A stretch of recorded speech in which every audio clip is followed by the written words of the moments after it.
record on this computer. All right, perfect. Okay, great. Well, welcome to the podcast tonight. We have a couple of really awesome people with us tonight. We have a guest host. Obviously, we've got Whitney. I mean, that goes without saying, but we also have a guest host with us, Celeste, who is helping out tonight and filling in for Nick just for the night as he's kind of got some technical issues, but we'll definitely be back with us soon. And we are meeting with Stacey. Stacey is, as many of you know, a moderator in some of the more popular groups, including the Singles Mingles, actually the creator of the Singles Mingles, and a moderator in, now correct me if I'm wrong, right now it's just 35 plus, right? Or are there other groups you're moderating as well? It's LDS Singles 35 plus. Okay, just that one? Yep. Okay, great. So welcome to the show tonight. How you doing? Thank you for having me. I'm doing great. Excellent. Well, Stacey, tell us a little bit about yourself, because I know you, but not everybody obviously that's listening to this is going to know you. So where do you live? What do you do? Tell us just kind of some basic information about yourself, and we'll start digging a little deeper as we go. Okay. I live in Iowa. Actually live in the town where Brigham Young was ordained as the next prophet. In Canesville, which is now called Council Bluffs. I am a mom of 3 boys, 22, 12, and 10. My youngest is on the autism spectrum. I am a new para-educator at an elementary school. I work with special needs kids who are nonverbal. I've actually found it to be pretty rewarding. Let's see. I've started doing kickboxing and Krav Maga, so I'm really loving martial arts right now. Oh, very cool. Have you got a chance to beat anybody up yet? No, not yet. Total waste. I mean, if you can't use it, why learn it, right? Right. Do you do that? Like, do you go to a class? How long have you been doing that? It's been a month now that I've started doing Krav Maga. Oh, fun. Yeah. How did you get into that? Well, my middle son, my 12-year-old, he's in Taekwondo, and they had a women's self-defense class, and I went to it. I really liked it. And they said, well, this is just like Krav Maga. I was like, sign me up. So I did. And so in order to be really good at Krav Maga, you have to build up your cardio. So I signed up for kickboxing as well. How fun. I want to do that so much. Yeah. It is a lot of fun. Now, was there a reason you got into this? Was there like some stalker guy coming after you, like, all right, peeking in your windows, and you're like, all right, I can't handle this anymore. I got to be able to kick his trash anytime he's coming around threatening me or the kids. I'm in Iowa. Come on.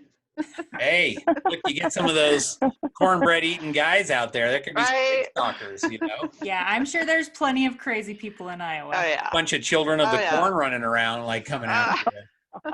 And it's harvest season too. That's right. So what's your training like? Do you do it solo? Do you do it with a partner? Like a punching bag? What does that look like?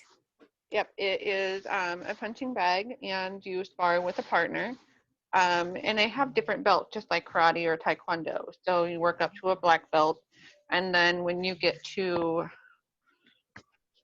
honestly, I don't remember what color, you get to like halfway point, and you start to spar with somebody, like an actual fight that you have to defend yourself in. The reason why I got into it is I just went along with a friend to do the self-defense. And when I was doing it, I felt like I was really releasing a lot of my tension because, autistic kid, special needs kids all day long, you just have to internalize all that stuff because they can't help it. So where do my emotions go? They stay inside. So I got a lot out by punching. So you really wanted to punch someone at the school, but you couldn't. And so you signed up for this. Exactly. I got it. It totally makes sense. Like, it's totally normal, my therapist says. I'm going to be seeing your face tonight on the punching bag, you little jerk. Yep. That's how it works, right? It really is. That's what they say. You got to imagine who you want to punch. So. That's right. So Stacey, I have 2 kids on the spectrum. I've got a kid with Asperger's syndrome, and I've got a daughter with autism. So your child, is it a boy or a girl? And are they high functioning? They're all boys. All boys, you said that. So yeah. Are they high functioning? Is it on the spectrum? Yes. My oldest, that's 22. He actually has Asperger's. Okay. He won't admit it, but he has been my training child. I always tell him, you're the one that teaches me everything, and I'm sorry I messed up. So do you have So, high hopes of him moving out of the house? That's like a big thing yes, for me and my 14-year-old. yes. He is married Okay. now, and he is Oh, at his own wow. place. Yes. Great. My 10-year-old, he is at a level 2, which has more violent behaviors of the Mhm. ODD, OCD. He's got a lot of behavior with managing his emotions. Okay. I just know But that takes a I lot do, it does. to I deal do with. see him moving out. I do see him moving Okay. out. Yeah. So you'll be fine. That's good. And I just look at you and you've got the autism in the home and then you're doing special needs at work, and that just seems like a lot to take on. So Yeah. good for you. I'm not Hence sure if the I Thank can need to manage you. all punch that. somebody. What's Yeah, that, that's why you Everett? want to kill somebody, right? Yeah. I don't want to like target my rage at a specific person. You know, I always tell people when I get angry at my son, I'm not angry at him. I'm angry at autism. Right. So to Yep. me, autism is a separate entity. So that is what I'm angry at. But I Yep. also love it sometimes because they hyper focus on certain things. Let's see, I'm trying to think of an example. So Ethan has a sensory issue where he likes deep pressure. And deep pressure is things that, if you can imagine wrapping yourself tightly with a blanket, that's what he loves to do. But the Do you only have way a that weighted blanket? he does, yes. Oh, I love those. Yeah, those are I awesome. work at his school. So whenever he needs that deep pressure, he'll go to my classroom and say, Mom, I need a hug. So that is the little things about autism that I love. I get to actually hug him because that's not something that he used to let me do at all. Yeah. So That's really cool. yeah. So Stacey, So did tell you me a little. say Go you're ahead, in elementary school? Yes. Okay. My degree actually is in elementary education. And then as soon as I started like student teaching, then I was like, oh my gosh, I don't want to do this. And that was like just in a regular classroom. So then in a special Mm-hmm. needs classroom, I'm sure you need to punch a lot of things. It's hard. These kids can't talk. Right. Yeah. So But Stacey, they are super sweet. Yes. this brings up a question. Obviously, you've got hearing aids. So has that been kind of something your whole life? Is this something that kind of over time got worse? Like maybe you got sick and it affected your ear canals or something like that? I have no idea. Like, tell us a little bit about you and kind of how you play into all this. I was born hearing impaired. My parents did not know that I had a hearing loss until I was 2 years old. And because of that, I had no communication. So my parents had to make the decision to put me into a deaf school full time at 2 years old until I was 7 years old to catch up to communication. Mm. So I was learning sign and speech, got hearing aids. So I mean, if you can imagine your own 2-year-old, how hard that would be for a parent to say, I have to let my child go so that they can communicate. So it was residential, like you were living there. Yes. And Oh, only Wow. went that'd be home on the terrible. weekend. Yeah. Wow. And I think Nick went to deaf school. I don't know if he went as a child or if it was when he was older, but He there went was a in high lot. school, I think is what he said. He went in high school, Okay. but yeah. Yeah. So it was a residential program until I was in the 2nd grade, and then I phased into a public school and just did speech therapy in public school all the way up to high school. Cool. Yep. Wow. That's amazing. Now, there's another thing that not everybody may know about you, but also you have had some issues with sight as well, correct? Yeah. Okay. Yes. But you've done some pretty amazing things with that. So that's why I'm kind of, tell us a little bit about that. When I was 14 years old, I was walking from a friend's house. And one of the things that I used to love to do is just look at the stars on my way home. And I just realized I can't see the stars anymore. So my mom took me to the eye doctor, took pictures of my eyes, and they noticed that the pigment of the eyes were going away. So I went and saw a specialist and did the genetic testing, and it took probably a year and a half. But in the end, I got diagnosed with a very rare disease called Usher syndrome, which actually is linked to hearing loss and the vision loss together. So I was pretty stubborn. I'm still pretty stubborn now, but I had that mentality of, okay, I'm going blind, but I'm not going blind now, so I'm just going to deal with it later. So I did not take that time to process it until I had to give up my driver's license. And I was at 25 when I gave it up. And that was probably the turning point in my life spiritually, because that's when I became very angry at God at 25. I had a 3-year-old little boy, no longer could drive, couldn't work. What am I going to do? And you were single, I'm taking it at this point, right? At that point, I was actually married to my first son. Okay. That marriage ended because it was one of those, I didn't sign up to be with somebody who was disabled. So He dumped you because of that? Yes. Okay, I'm going to be honest. Like, ouch. He did you a favor if he's that much of a jerk. Oh yeah. Yeah. So, yeah, absolutely. So I had to go through that process of, what am I going to do? Because there are a lot of people that be like, oh, I'm just going to live off disability and just not do anything and pity party and all of that. I'm not like that. I actually became very proactive. It's like, okay, I'm not blind yet, but I can't drive. So I learned Braille. I had to get a white cane, learn how to travel with a white cane. I went to a blind school for 9 months. And I don't know if I can show it to you, but we had to take a shop class to help build your self-esteem, and you build 2 projects. A very small project, which I did a book frame out of wood, and then the second one was my entertainment center, which I can see if I can flip it around and show you real quick. So Nick I had a actually doggy. mentioned that you did this blindfolded? Yes. I have a dog pen in front of it, but that is what I built. Holy cow. Wow, that is so I couldn't cool. do that even not blindfolded. So No, that's amazing. That is amazing. Yeah.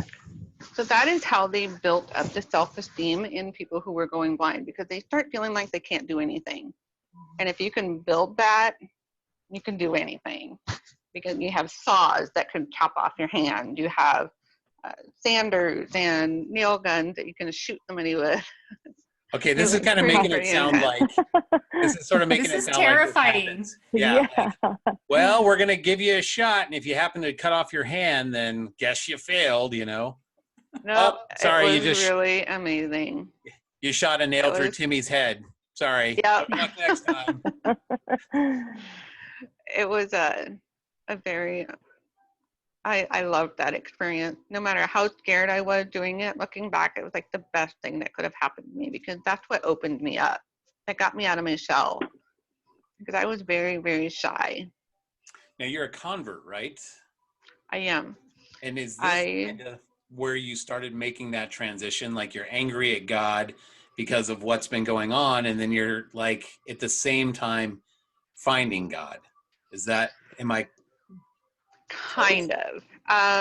Tell us the story. I was actually Wiccan before Really? Well, I mean, yeah. who wasn't, at least for a while, right? Yeah. Come on. Uh-oh. Did everybody freeze up? The candles, the stones, the spell casting, the moon, stuff. Can I ask you a question? Sure. I think you're No, frozen. I can. Okay. Good. So I had a tenant that OD'd in her apartment. She passed away. Oh, gosh. She had crystals all over the apartment. My daughter collects rocks. but all of her rocks are like just regular Get rid of rocks. them. And so I was like, ugh, like, Yeah. I don't know if I should take these in my house or Yeah, get rid of them. I've had them in my car for like 2 months. Yeah, get rid of them. I have a cousin who's bad Wiccan. energy. Yeah, I have a cousin who's Wiccan, and she's interesting. I love to listen to her. She tells me lots of fun Really? stories. Yeah, it's pretty intriguing. It was the most at one with earth that I was ever until I joined the church. Right. And in many ways, I made the connection that our church was a lot like some of the things with, the energy, the Right. the spirits, the veil, the Heavenly Father is in everything. So when I converted, it was like it clicked. Like this is what I was missing. I was trying to find it in all these different religions growing up, and Right. then I joined the church. Did I you go to joined- church when you were younger? Like, were you always I Wiccan? did. You became Wiccan when you were older? Did you go to different churches? I was very, very devout Christian as a high schooler. Saved my virginity, all of that stuff. I went to youth camp. I went to a Bible college to be a youth minister. I was very, very Christian. I don't know how else to say it. Evangelical. Yes, I was. So what It's always took you been a part from of my very life. Christian, gonna be a minister, to Wiccan? Losing my vision. Okay. Oh, that's Yeah. right. Okay. Yeah. Mm-hmm. And it was like, okay, so how do I control my own environment by spell casting myself, charging crystals myself? I wanted to control my own Right. environment. Okay. Okay. Yep. That makes sense. So Yep. do you still practice any of that? Cause like crystals and No. energy and I mean, Mm-mm. nothing at all. No. I do aromatherapy. That's probably the closest thing I do. Okay. And that's more of, there's science behind that. It's not, Right. Exactly. yeah. Yeah. Lavender helps calm you. Peppermint helps energize you. That kind of stuff. Do you So believe how did you you find the cure church? everything with essential oils? No. Oh, okay. I was just curious how deep we went No. down this rabbit hole. So, She doesn't live in Utah. oh, No. okay. Well, I have experiences where I couldn't afford prescription medications and essential oils helped. Right. But if I had the medication, I would probably supplement. I wouldn't replace it. Yeah. So how did you get from Um, Wiccan to the church? What was your experience finding that? Sorry, my cat decided to join us. Okay. He's a cute little tabby cat. Thank you. So my 12-year-old Austin, he was about 3 months old, and I had the conversation with his dad. Okay, we have a baby now. I know it's important to have our babies baptized to be able to go to heaven. So what church do you want to join? Do you want to do a Church of Christ like I did?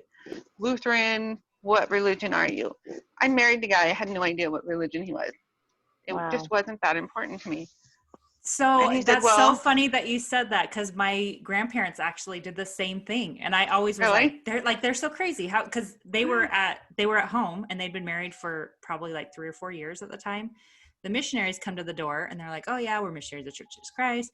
And then my grandma's like, "Oh yeah, I'm already a member." And then her husband's like, "Wait, what?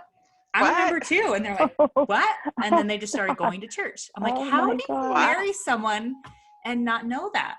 But apparently That is you did the awesome. same thing. That's called Yeah. Heavenly Father leading them together. Like, Yep, I guess will be so. great. exactly.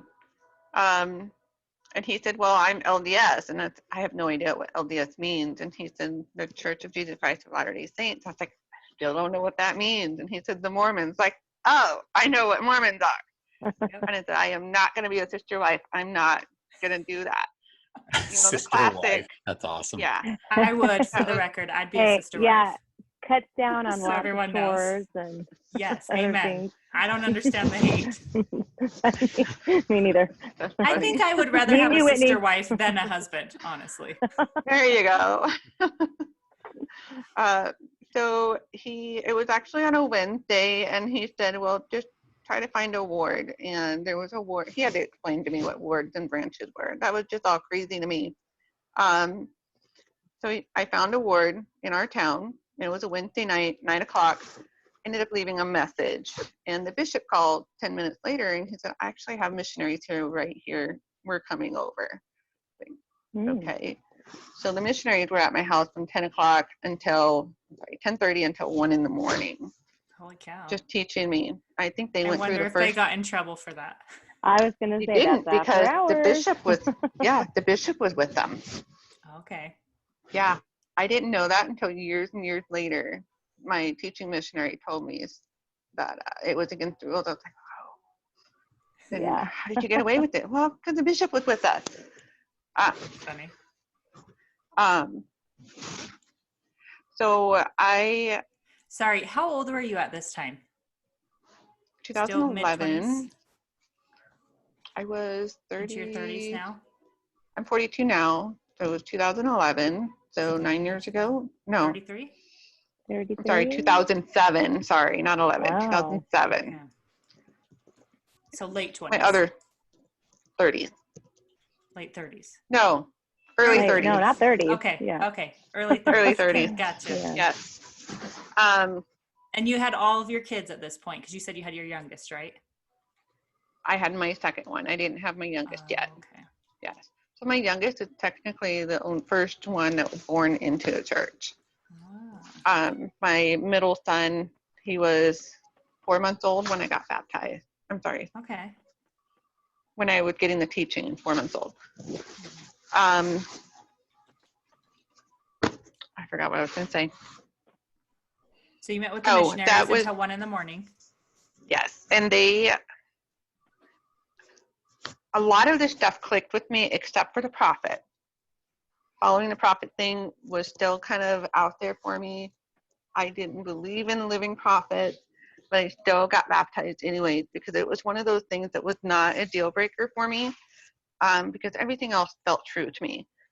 And I figured, well, I'll just have faith and just jump all in. And I did. And I actually did not gain a testimony of a prophet until 5 years ago. Really?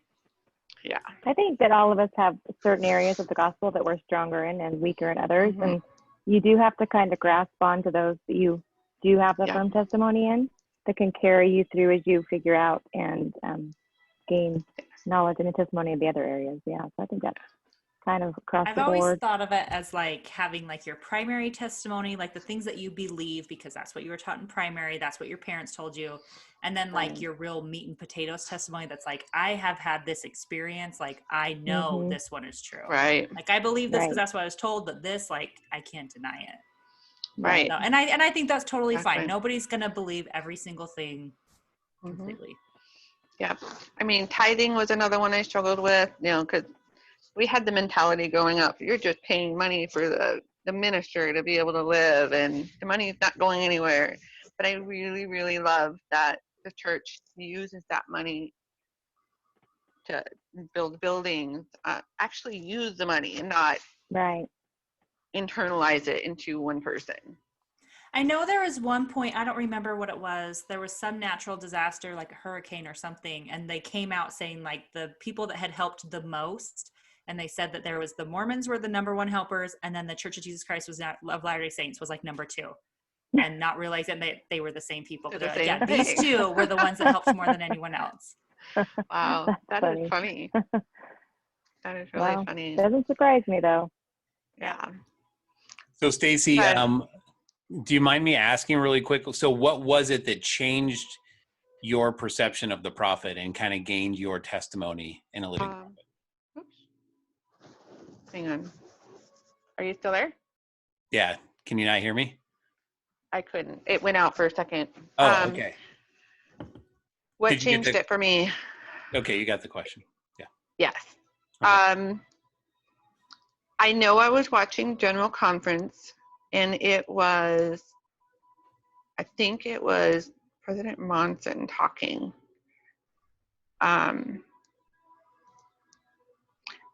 It was really just more of a feeling that was like, oh my gosh, Heavenly Father is really talking through this man. Like, this could not have been made up by somebody on earth. That it was more of a realization. Wow, this really is a prophet. Right. That, I don't know. I hope that answered your question. Yeah. Yeah, it did. Okay. Your is anybody microphone's else- kind of. Yeah, your microphone's kind of cut out there a little bit. We can barely hear you. Hang on 1 second. I'm having audio.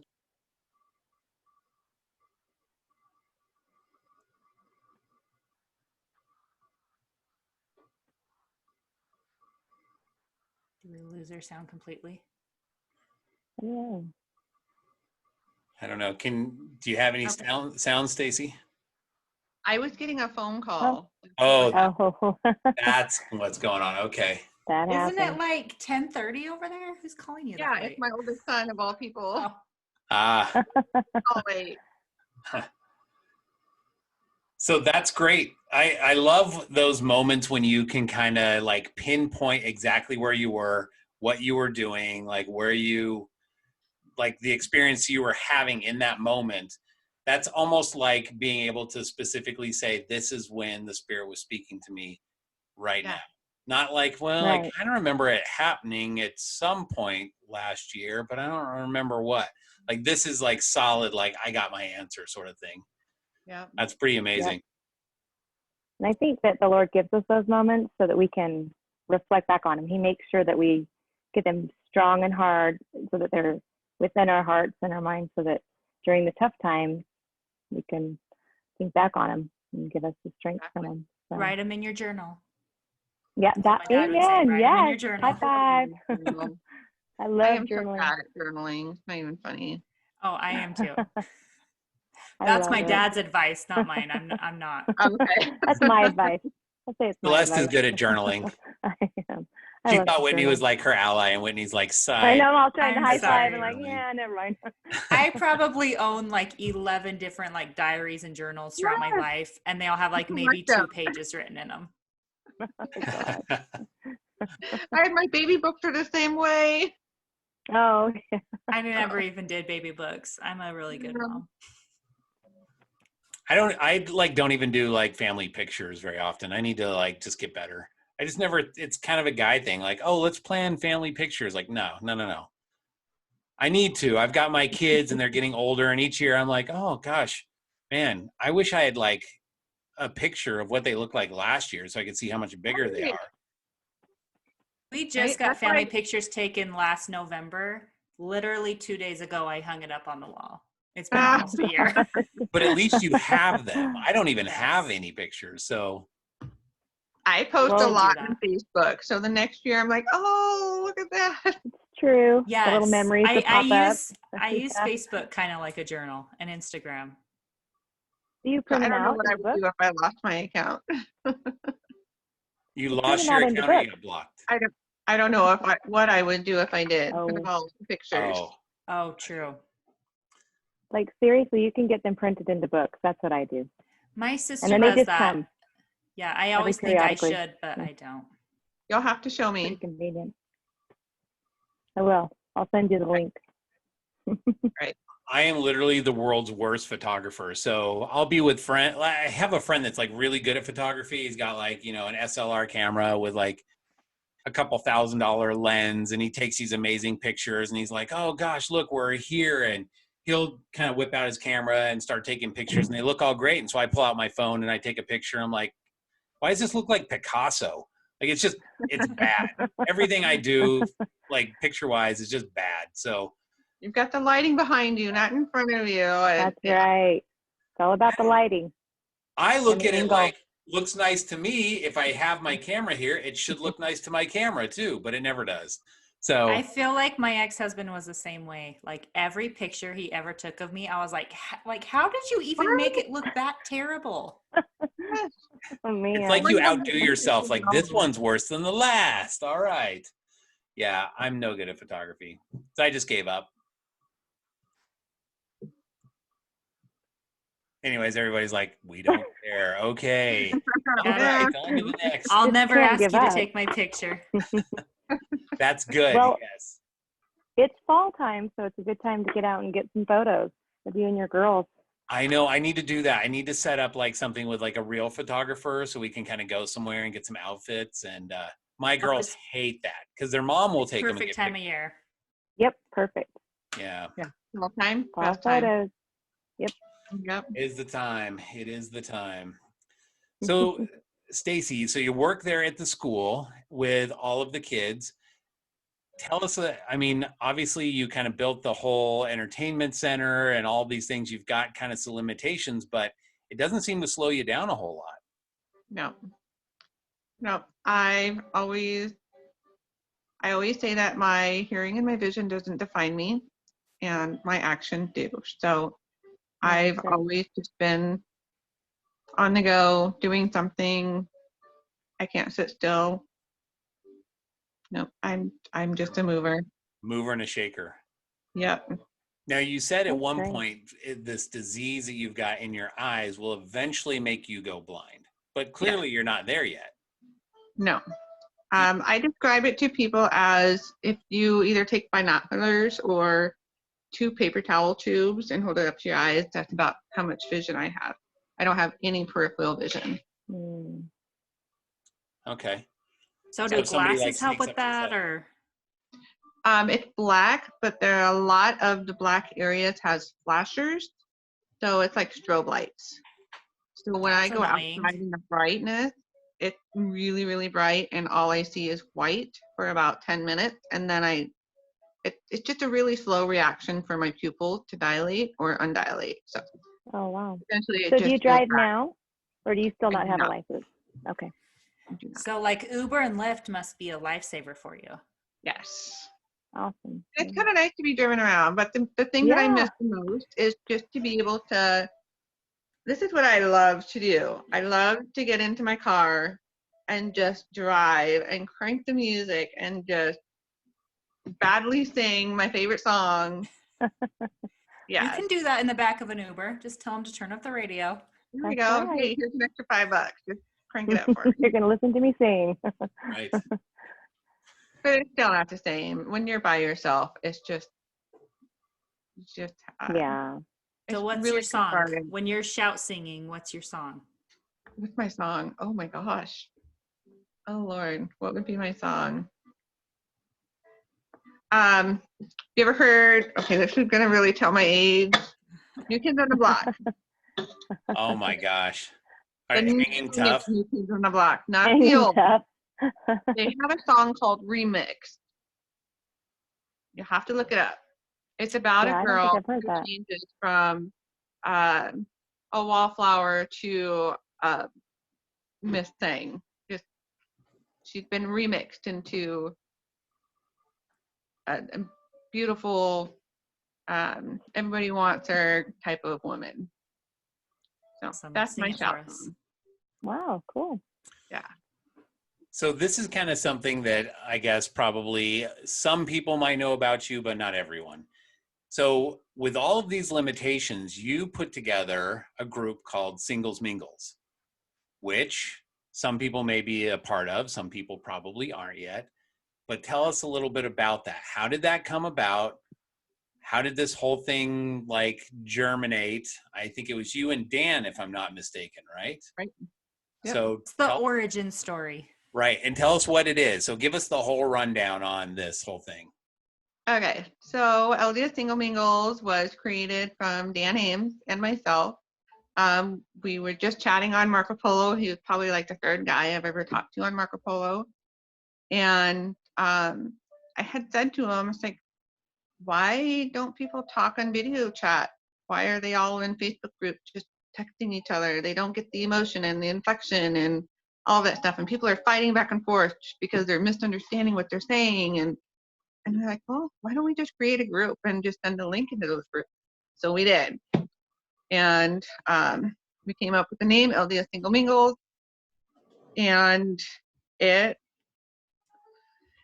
ever since the beginning, it has been so organically grown that things just happened and grew. And it's like, okay, we've got people wanting to get in, but if we have too many people getting in, we can't keep up in the group. And so we did a wait list, and there was like 300 people on the wait list. It's like, Oh, wow. we can't keep waiting for these people to come into the room. So we started building another room, and then another room, and then another room. And then it just, Do you have a rough idea how many people are involved now? Would you say let's like see. 500,000 more? Oh gosh, no, not that many. Trying to think. We still have the 5 groups, and there's about 35 to 40 in each group. So It's a couple hundred. 30, yeah, a couple hundred, 130, 40-ish people. And then the break room for losers like Everett. Yeah, I'm still stuck. I Purgatory. don't know I if still that's have the Purgatory. training wheels on. That's not including the break room, and that's not including the waiting room, which people join, and once they introduce themselves, they get put into one of the rooms. But they don't move until they actually introduce themselves. I actually just got another polo at some point today from somebody from one Christina. of the. Oh, Yep. Okay. So you know about this. I haven't even checked it yet. I Yep. just saw it pop She's up. Like, on the wall. She has become me so of the she's day. probably clearing house, right? Like, hey, if you Yep. don't say something, we're kicking you out. And I'm like, okay. No, I don't think she's doing that for the break room people. She just routinely will go in there and say, hey, do you want to move to a room yet? You still want to be on a break? But yeah. So for those who don't know, these Marco Polo rooms are kind of just random chat people, but there are some kind of limitations, right? Like you guys have set up kind of church standards around it and things like that. So, and that always seems to be the controversy. There's always like, hair flying. Shower polos and towel polos and yeah. Shower polos is kind of the thing. Like, I don't know. I wouldn't know anyone who does that named Nick Perkins. I don't know either. No. Yeah. Okay, true or false? Did you make this rule for Nick? Yeah. I feel like at least half of the rules were made for Nick because of Nick. I know the shower one was specifically because of Nick. We've had some people polo in their garments, and that was a huge debate. Should it be? When you say polo in their garment, they're not like full on showing like them sitting there. It's like maybe shoulder or something, right? Not like, hey, look everyone, I'm walking around in my G's. So you know how much you see yourself right now of your shirt? Mm-hmm. That would be generally what we would see. Yes. But a lot of people especially people who were just recently endowed. I was endowed 2 years ago. So to me, it's still very, very, very sacred. It should be hidden and covered. So it doesn't like diminish over time. It still should be like sacred. Like, yeah, I was gonna say it should still be sacred to everyone. Right. Yeah. And there was a But lot yeah, of people some people get lax in it. It's like another shirt. And it's like, no, it's not just another shirt. They just kind of wear them as t-shirts instead of an undergarment. Yeah. So my ex-husband's grandpa actually will just like wear his garment top while he goes golfing, while he's working in the yard, like all the time. He never has a regular shirt on. Okay, Wow. so I've got a funny garment story, and you guys might have seen this in the news, but do you remember hearing about the guy in Salt Lake City that was out shooting the protesters with a bow and arrow in Salt Lake? Wow. What? Okay. I never heard about this. So crazy guy goes out there, starts shooting people with bow and arrow. And so he got interviewed by the news people a week later, whenever it was. And I kid you not, my sister sends me this screenshot of her TV screen. And the guy is sitting there in his chair. He's got this picture of Joseph Smith propped off to the side of him, like in a frame, but propped up next to the chair. He's got his scriptures on this stand next to him, and he's literally sitting there in his garments. That's all he's wearing. And he does this interview. Oh, like all he's wearing, like no pants? All he's wearing, top and bottom garments. That was it. Wow. And we're not talking like the Long John Silver garments, right? Where they're like down to your ankles and. Nope, we're talking the shorts. Yep, just the basic garments. Did the whole interview in his garments. Yeah. Why did they allow that? have no idea. My sister is not Media even active, probably but she's didn't like, know. I don't know. sacrilege. I don't know. I think he was trying to say I'm a righteous person, even if I'm out shooting people with my bow and arrow. I think he was trying to make a point, but Well, look, come on now. everyone's got to Little have a crazy. hobby, right? You know, some people go and guess. play checkers, some people like Right. knit, and other people shoot others with bows and arrows. All Yeah, got our thing. So, I guess. Yep. yeah, I could see Whitney Funny. doing that. Yeah, obviously. She's kind of Yeah. like got that serial killer look about her. a little I bit. could honestly go get a bow and arrow right now at this moment. Every time Whitney Sweet. posts anything online, it's always asking, A, are you going to murder me? B, are you going to tase me? I legit ask everyone that. I just asked somebody that yesterday. Yeah. My new TikTok boyfriend, I asked him. Oh, new TikTok boyfriend. Yeah, That's he exciting. had a great comeback actually, so I think it's going pretty well. You could say we're kind of serious. He said I could tase him. Yeah, he did. He agreed to the tasing. Most people say no, so this is a step up. Yes. Like, and So they're you- not in your town, right? No. Oh no, No, he lives in Kentucky. So it's not how actually did gonna you happen. how did you and Dan initially meet to kind of even start this whole idea of Marco Polo? We actually met in the 35 plus group.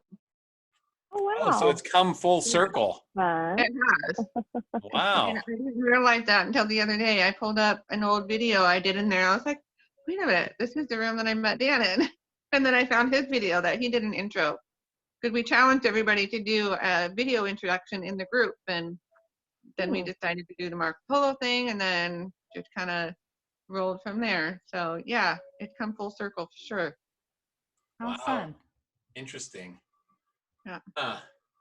Okay, so without like sharing names or anything, tell us about some of the craziness from Marco Polo. Like, have you had like legit stalkers or like crazy polos of like somebody just flashing somebody full on that you're like, okay, taking it down, like Besides Nick.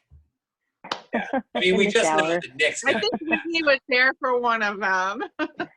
Me? Yes. Okay, so I'm not going to name any names, but there was a Vegas trip last year. Ooh, I've heard about this. Uh-oh. I haven't. I want Yes, to hear. I was there for that. So there was quite a few polos we had to delete. Yeah, so there was one person, we were at a topless pool. There was one person that was topless and was maybe not totally sober that was like, Yeah. I'm gonna Marco Polo this.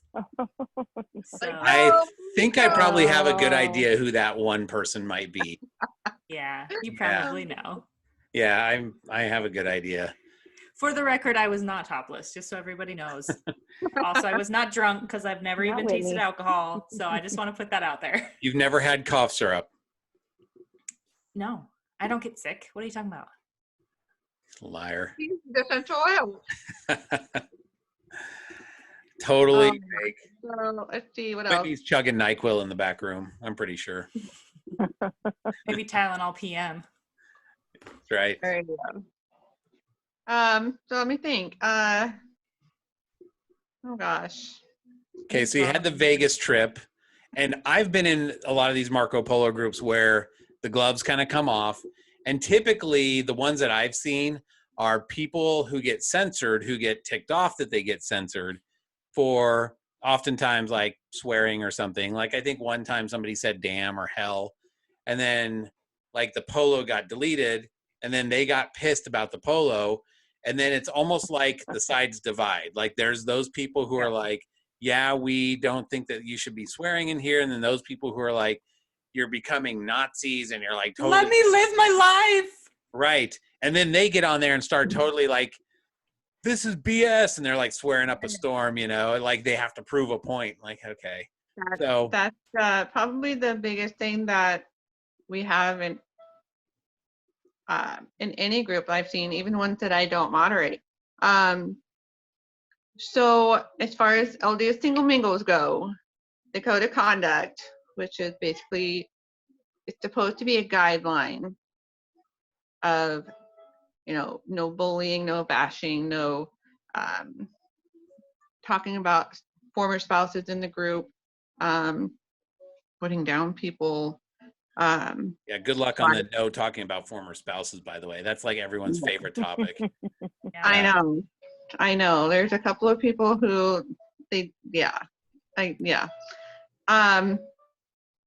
so it's really hard to get a bunch of people who are moderators of a group, which we have to remember they volunteer their time. They don't get paid for doing any of this stuff. They are there to just help facilitate people to keep talking and having fun. But there are some times where that kind of gets forgotten and they take things very literally, like, we have to follow the code of conduct. These are the rules. If you don't follow that, you know what I mean? And it's supposed to be just a guideline, because especially now with Marco Polo, they have the pro version you have to pay for. So you can't 2 times the polos anymore. Which is so stupid. That's one feature that they should include. Yeah. Right? Well, I don't think you can even like just use a slider and skip ahead anymore. You can't. I literally hate Marco Polo now because of the If changes. you are at the main screen, if you click on the little menu button, you can mark all watch, and that will take you to the end. And that's how you can go back and just pick and choose what you want to watch. But when so, you're like, watching one that's really long, you Yeah, can't like like, Nick's. okay, they're like rambling and I just want to skip to the middle. You can't do that. You gotta like Nick's polos are like 900 minutes long, and you're like, he might say something I need to know. So you're like, fast forward, skip ahead. But you want to hear parts of it. So that is something that we're trying to work on now. It's like, you guys got to remember, not everybody pays for Marco Polo unless you want your stuff skipped, which nobody likes their stuff skipped. They get really, really, really upset and hurt that nobody's listening to them. If But it's I long can- at all, I will skip it every time. I'm not gonna lie. Yeah. I skipped so many people's polos, not even funny. Mhm. Well, I get in there because I like pop in maybe once every other month or something like that. And it's like, oh, you're 963 polos behind. Like, yep, okay. Skip to the end, see where they're at. Like, okay, yep, still talking about their cat and chocolate chip cookies. Like, all right, Oh, whatever. in another couple months. I mean, that's kind of how it goes.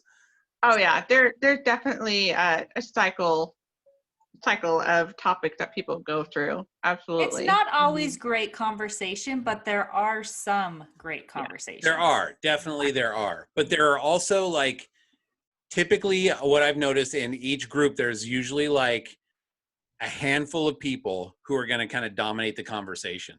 Yeah. So someone will pop in and then they'll like do like a little text polo and say like, hey, let's talk about, I don't know, whatever, this new topic. And so people are like, oh yeah, that's a good one. Like, let's talk about like, bad dating stories or whatever. And so people start sharing, and then those other people somehow railroad the conversation back to them.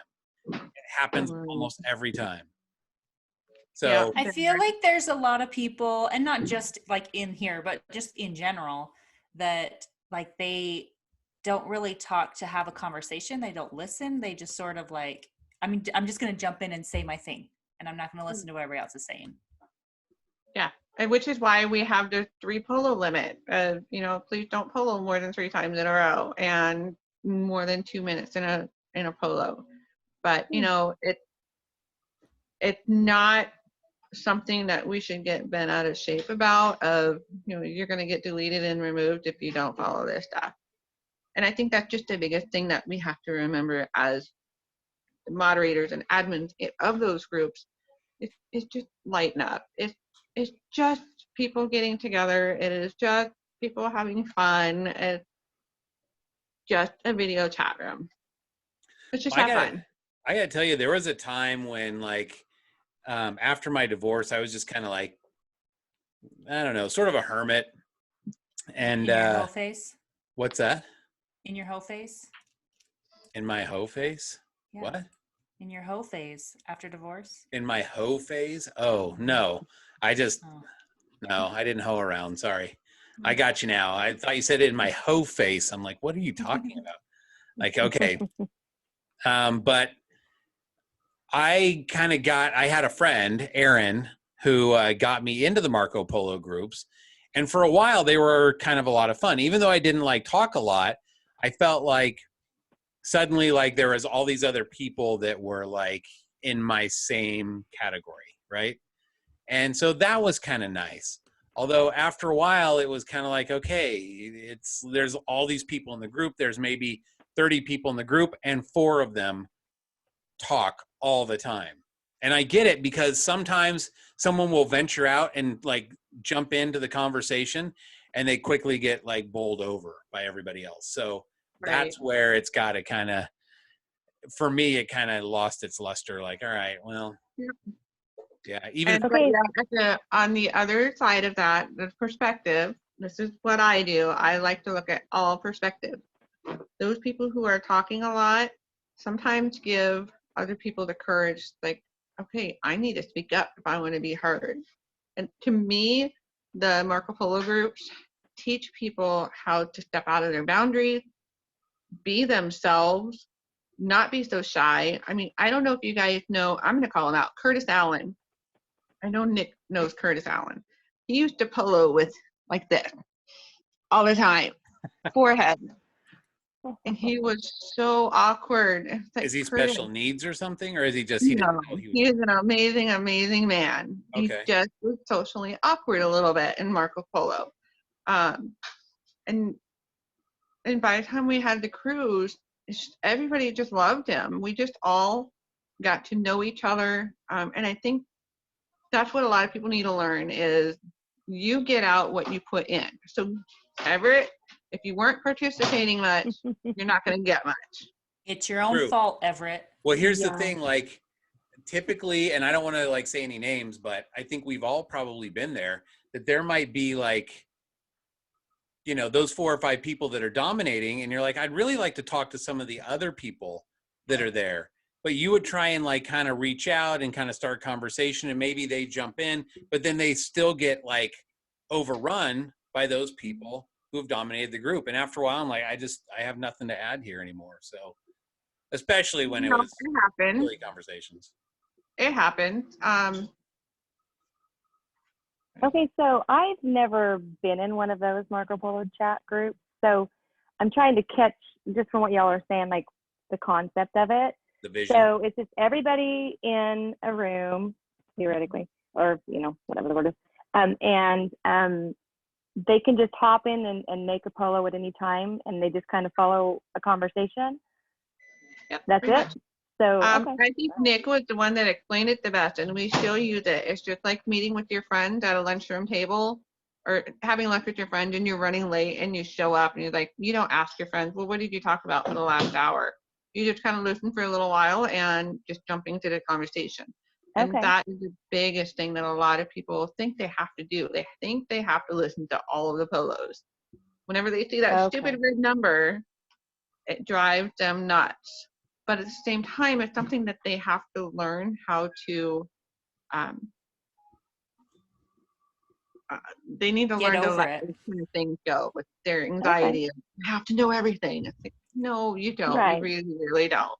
Just listen to the last couple or the couple that come after, and then just kind of jump into it. That's interesting. Okay. Yeah. All right. And all of the groups are so different with the different people in them. There's a group that likes to do carpool karaoke all the time. There's another group that likes to talk about spiritual stuff all the time. There's another group that is, they travel around and show them their neighborhood, and they just talk. Can you group hop, or do you just stay in your group? You hop around the group? To move to different rooms. Oh. You can't be in one at once.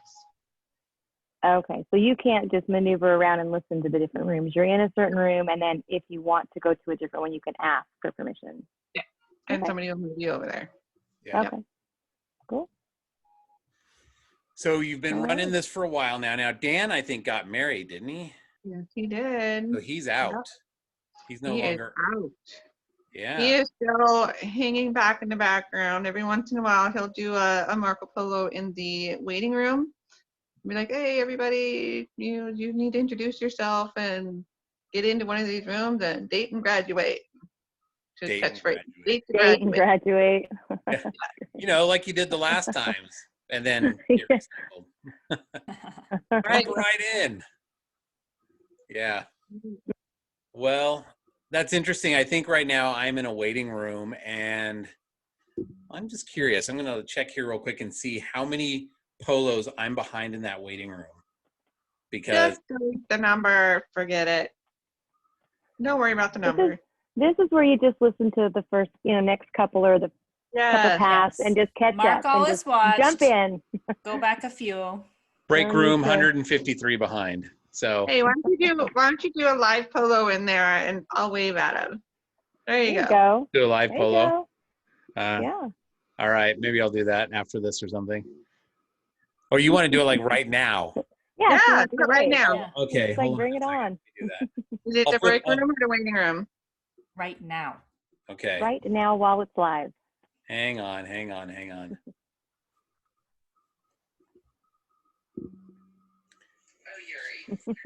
Hold on, I gotta skip to the end here. There's like 153 polos I gotta get through. You got to mark them all. Watch. Okay, hold on, let me do that. Oh, So hey, do you have to somebody- watch? they actually put happy birthday Everett in there. It was skipping forward and I like saw that. Like, Aw. oops, I feel awesome. bad. Hey, thanks everybody who's in the break room. I never noticed that.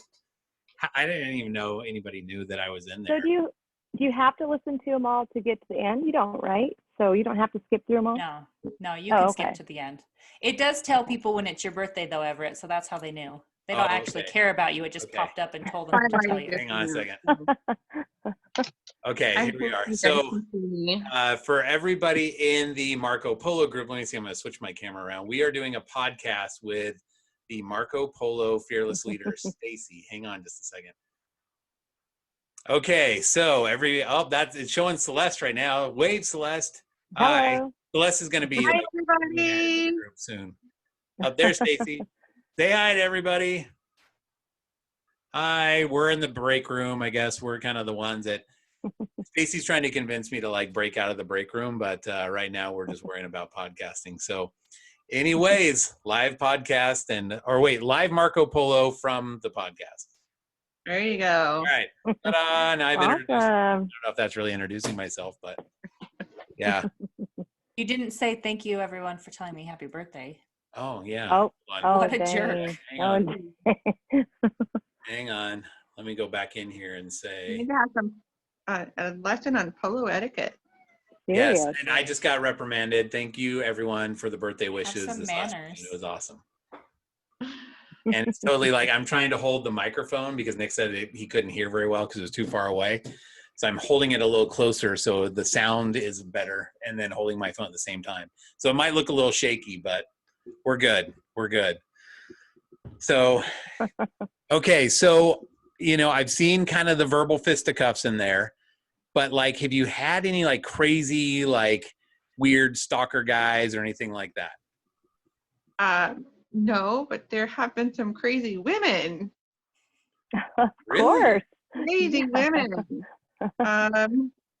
Describe crazy. Like, tell us a crazy Oh my story. gosh. I can't even impersonate it because it was so crazy. There was a point where there was like a love triangle or something, and we Ooh. Oh, boy. had it in the room, and so we had to delete those polos because they were not being very nice. And it got to the point where all three of them were sharing polos with the admin, and this particular person was like exorcist crazy. Just Did you face. finally delete her polo when you saw her levitating and start crawling on the ceiling? Oh gosh, I'm glad it never got to that point. Oh my gosh. But yeah, she is forever banned from single mingles. I don't care. Yeah. All Wow. over a love triangle. The power of a man. Do you feel like Yeah. it was just a lot of babysitting? Wait, was I or would still is? say, what's that? I Was don't know. or How still involved is? are you now? Are you still really involved in it? Not as much? I'm involved more on the collaboration side between the three groups, the LDS Single Mingles, the Come Follow Me in Zoom activities, and the LDS Single 35 Plus. So I help collaborate activities for everybody there. I So will be being doing over all of more. this, do you feel like is it still fun or is it just a lot of babysitting grown-ups, which honestly I sucks? still Or think it's fun. I I genuinely love love. I love seeing people fall in love. I mean, we just had another engagement in the group. They posted in the LDS 35 plus that they were leaving because they were engaged. They met in single mingles. It just, I don't know. It makes me Success warm and story. fuzzy. Yeah, it's just Oh, Hey, it's they're something you 12 put together that brought people couples. together. That's awesome. Yeah, yeah, there are something to be 12 proud of. couples engaged, and there are 10 married now. We got 2 Wow. more to get married off, so, Including Dan, right? including And Dan. how long, Yeah, how many years have you been doing that? just one. This is Oh, wow, that's quick it's then. our That's 1 year great. anniversary. Wow. So is We it did Not a still, bad track record. it's still Yeah. going pretty strong then? It's not like died down? Because I kind of thought like there was a point in time when people were, they kind of got upset with each other and there's like a big fallout. But I think you've rebuilt the ranks since then. Am I correct in that? I don't think I can call it as rebuilding the ranks. Like I said, it's always been organic, and I try my hardest to make sure it's led by Heavenly Father, because wherever there's positivity and there's love, I feel like things will fall into place easily. So as long as we're not feeding negativity, negative people leave, that just makes it better for the growth of the group. So it makes a better evolution of the group, I guess you can say. So even when we had follow-up, I mean, that we've had many negative situations, and we've always rebounded from it just because I believe this is what Heavenly Father wanted. So right now you'd say you've got pretty healthy numbers then Oh, of yeah. participants. That's yeah. good. That's good. Well, maybe I should make an appearance and be like, hi, everybody. Now that Marco Polo totally sucks because of their stupid updates and everything, and I'm not paying for it, I'm making an appearance, right? I just don't know when I would. I guess driving, because I drive during the day, but usually So when I I have. polo is usually when I'm driving. Yeah. Honestly, that's why I like Marco Polo though, is because I can listen and I can respond without like texting or driving. Right. Now, I did have like Nick saying here to us, because he's adding some comments in the chat log, that you had some guy who was running around like telling all the girls that he loved them or something like that, or at least multiple girls, and it became kind of problematic. Does that ring a bell at all? Or are you just like, yeah, that kind of sounds more typical than something that we've run across? I mean, there are lots of guys who talk to a lot of girls and tell them, I don't think I've ever heard them say I love you to all of them. Yeah, I don't, you'll have to tell me who that was. I don't remember Nick specifically, but there are men who are players, but that's typical everywhere you go. Yes, he's saying And it was the then beginning of the Marco Polo OG club where that was happening. Marco So Polo. that's kind of going back a ways, I guess, if you can remember back that far. What's their first name letter? First letter of their first name. Let's see if Nick will See if he divulge. answers. It starts with an N, ends with a ick. Nick. Nick was telling all the girls I love you. You never told me that. Now I feel left out. So, Stacey, I mean, Nick did bring up a good point here in the chat log. You've created this baby. This is kind of something that's done really well, and you've got people getting married off of it. Do you ever feel like, hey, I kind of created this so I could get married off of it, and it hadn't happened yet? I've only been divorced for a year, so I'm not in a hurry. Wait. Okay. Yeah. I'm kind of done with math a little bit, but if you've been divorced a year and Marco Polo's a year, did you put this up right? Like, hey, Dan, I just met you literally like today. Let's put this together. Cause timelines are kind of matching up. Okay, so this is going to be kind of a weird life of Stacey. Okay, so my ex and we were married for 13 years, and about 3 years into the marriage, we found out he had a very severe mental illness, and I stuck with him, but he was not getting help, and I was also not, I was enabling a lot. I was enabling, giving him excuses why he couldn't do stuff, telling family why we couldn't do stuff. I wasn't helping him. I was enabling him. So it So was just went this your downhill. husband that you said left you because of your disabilities, or you were married twice? I was married twice. Okay, so the first one said you're disabled, see ya. The second one, now he's disabled. So then were Right. you like, see ya? Well, no, we were married for 13 years. I found out year 3 that he had a mental illness. So I Okay. still Right. worked with him. Yeah. But he wasn't getting any help. So over time, it just got worse. The manipulation got worse. The gaslighting, the narcissistic type of thing. He would go to therapy for like 2 weeks, and they're like, well, these a-holes don't know what they're talking about. And Yeah. he would just get to the point where they would tell him what they thought he should do, and he wouldn't agree. So he would drop out and quit. So he'd gone through many different diagnoses, and I think he did that 3 times in our marriage. But anyways, it got very toxic towards the very end. He risked all of our lives with a gun, and that was the very last straw for me. So Wait, that happened. you kind of Right. glossed over that real quick. Like, how do you Yeah. risk somebody's life? I with had to, because I had a little ear come by Oh, here. yeah, So I that's can okay. come back to Ah, that. Yeah. Okay. Yeah. Yeah. So that happened in April of 2018. I Okay. filed for divorce in June of 2018. And that same week, his second wife called and says, I need a divorce because I'm getting remarried. It's like, wait a minute. Wait, what? So he was already married. Wait, he was married 2 times? He was Oh still my married. gosh. He's double So my marriage. lawyer had no idea what to do. So it took a year. So in a way, I've been single for 2 Right. years. And this is the guy you were married to for 13 years, and he had been married to another girl. I mean, dude, who needs to like consider sister wives? You were living sister wives. I know, You just right? didn't know it. Yeah. Oh man. There, So did you technically get divorced if you weren't actually I married? got an Like, annulment. okay. Yep, Wow. it was an annulment.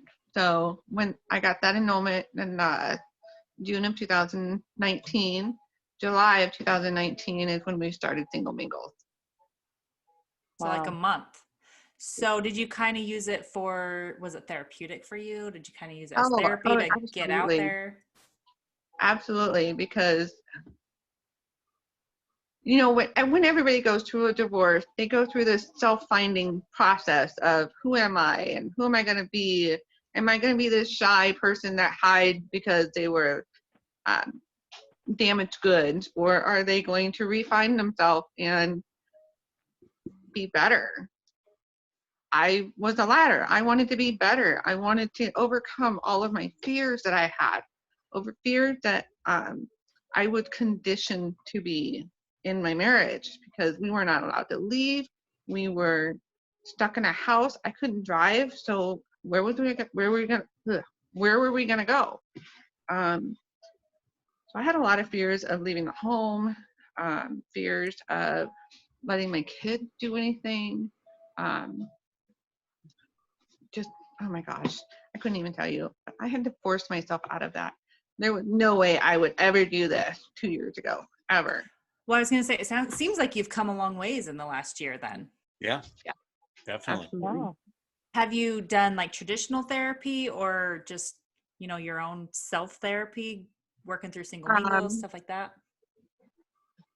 So, okay. Door shut. Okay, so the gun incident. Like I said, my ex-husband had a mental illness. He, at the very end of our marriage, I was telling him that I wanted to divorce because he was not getting help. He was also forbidding me to go to church, and that was not something I was going to allow him to do anymore. And he tried to take his own life by overdosing on Ambien.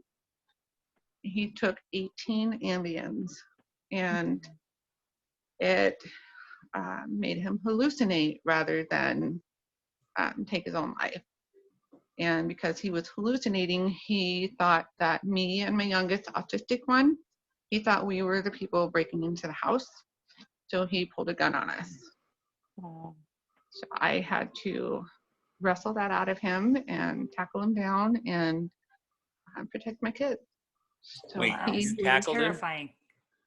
that is tough. Holy smokes. You tackled him without even knowing your Krav Maga. without even knowing, I don't remember that moment. To this day, I still don't remember it. But my oldest son was living with us at the time. He said, Mom, I've seen you move in ways I've never seen you move. It's like, I have no idea how I took this man down. Was he a big guy, little guy? He's tall and skinny. I'm short. I'm only 5'2". Okay. So how are your You know kids what? doing after seeing that, after divorce? Like, it sounds like a lot for anyone, but especially for a kid. Yeah. Ethan, he is in trauma therapy still. He will only talk about it in spurts. And you let him talk about it for 5 minutes and be like, I don't want to talk about it anymore. So he is still 2 years later in trauma therapy over that. That's some serious there are- PTSD. Yeah. There are things that will trigger a memory for him and he just shuts down. And we're trying to get him to not do that so he can just be okay with what happened. That, everybody makes mistakes. Dad is still your dad.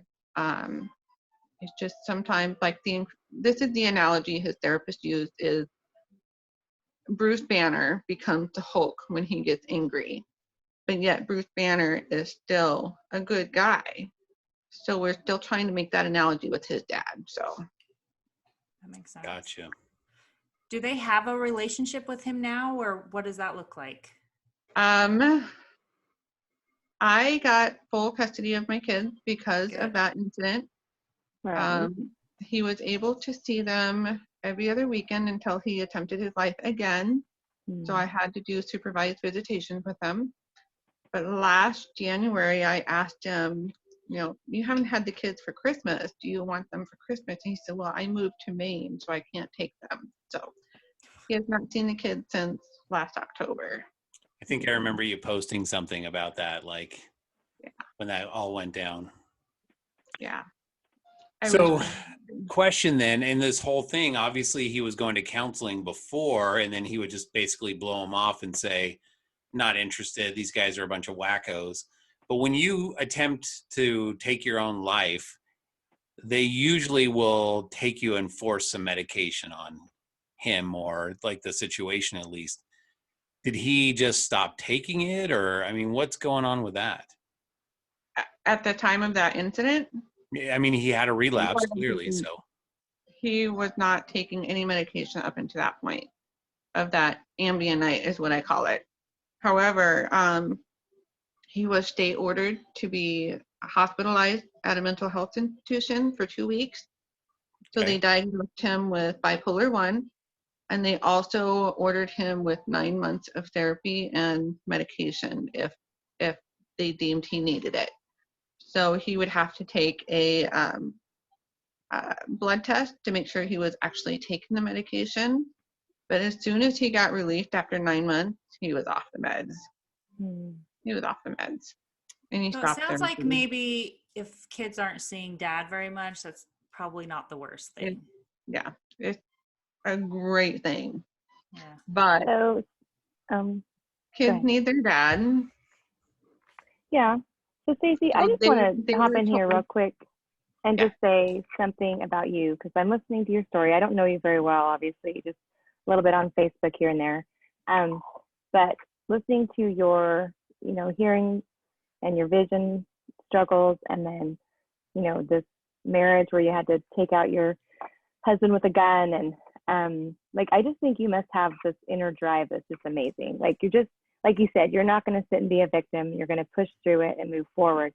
And I like how you were saying that after your wedding, your marriage ended, that you tried to make it to where he didn't continue to ruin your life, or I don't know what the phrasing you said, but you were just determined to push through and not let him continue to affect your life post-marriage.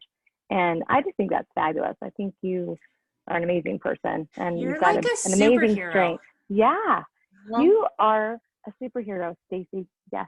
Oh, thank you. And that's what I was trying to get at. That would have been a much better way to put it. A lot shorter. No, I loved it. But yes, you're amazing. Like all of these Yeah. trials, it's like, yeah, here's this hard thing, here's this hard thing, here's this hard thing. But here's like so many more hard Yeah. things. And still you're positive, you're She's just upbeat, you're pushing. outgoing, you're Yep. trying to get people together and give people love and opportunity. And you're not letting it stop you from moving forward. And I think a lot of us in, coming out of divorces and whatever challenges we have, sometimes we let our fear or our, what's going to happen next kind of just freeze us where we're at versus pushing through. And I think you're a great example of just, darn it, I'm not going to let them hold me back anymore. I'm just going to keep going. And it's great. Yeah, you're awesome. Nobody wants to keep going down in life, so why force yourself down? Why let them ruin more time? They've already ruined. Yeah. I got over my marriage pretty quickly, and a lot of people ask me why and how.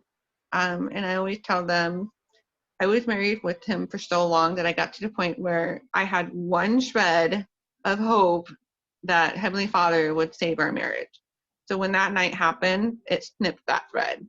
So I was done. And I also said, why would I let a person like that, even a person I love, keep the best part of me? Right. I'm taking it back. It's mine. Yeah.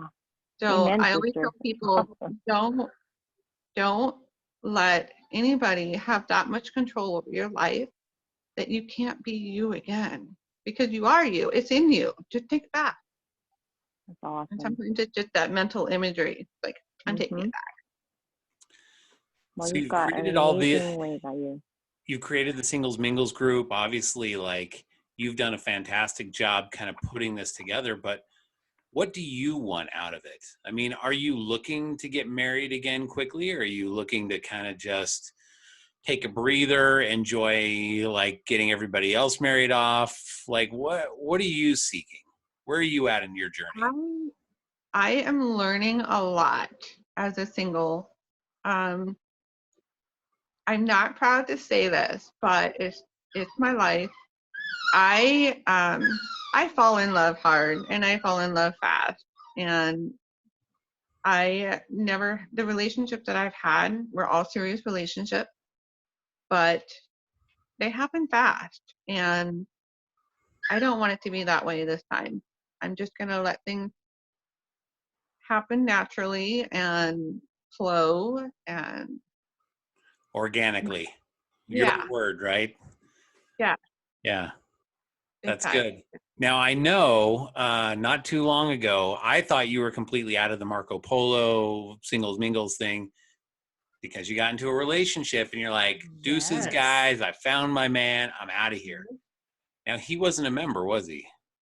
Yes, he was, actually. Oh, he was? Yeah. Okay. Yeah.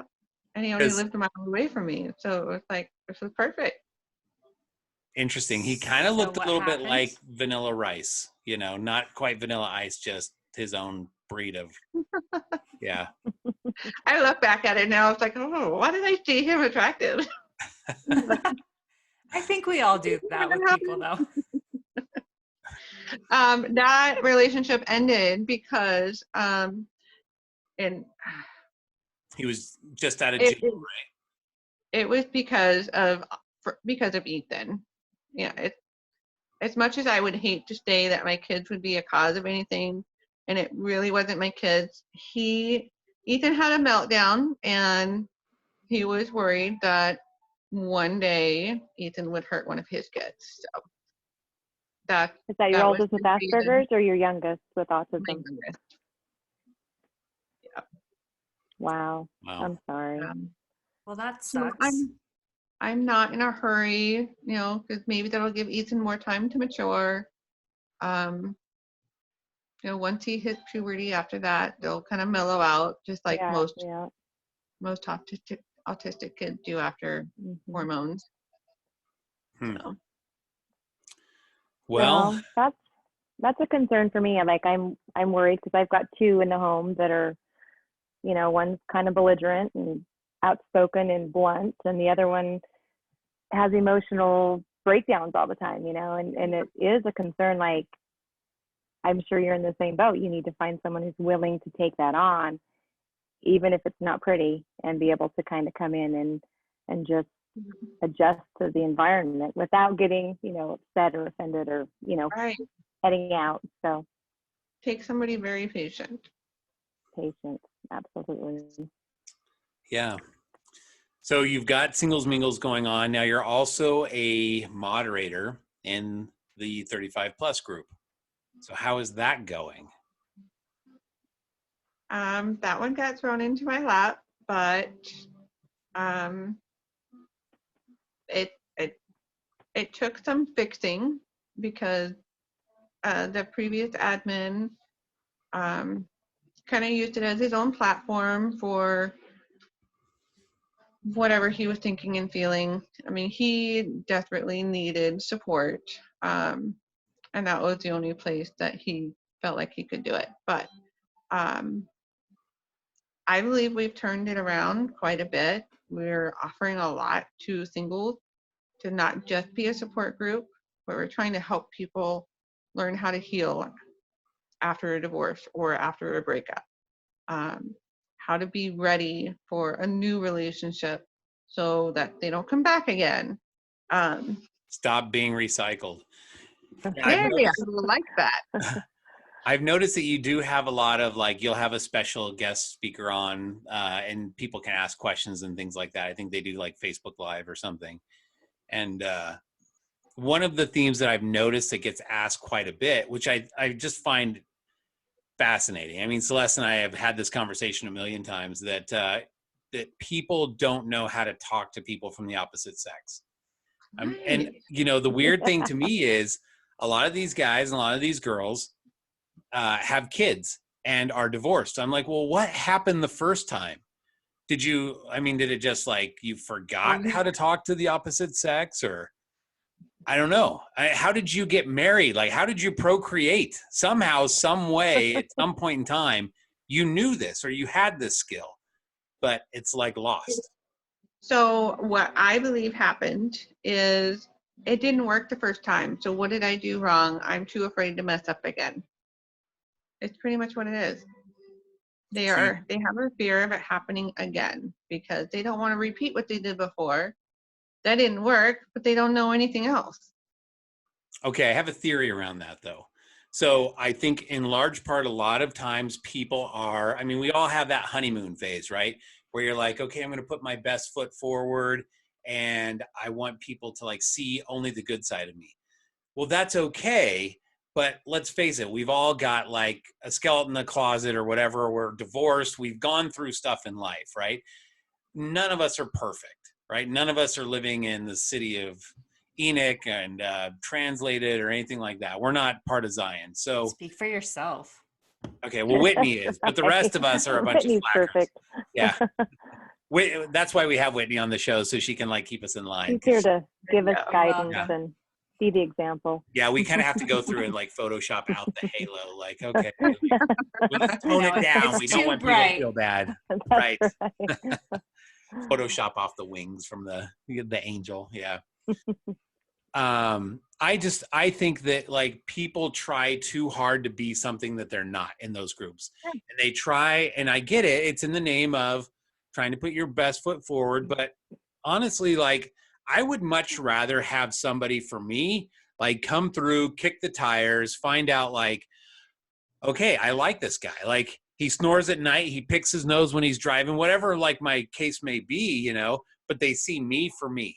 And so that way, at the end of the day, all my bad habits or whatever, they're going to know me and they're going to say, okay, Nick says, they're going to know the good and the bad. So and part of that just comes with time, right? You're not going to go out there and be hey, everybody, I'd like to introduce myself. I fart in my sleep and I do all these things. You're not going to do that. You're always going to. But some people do.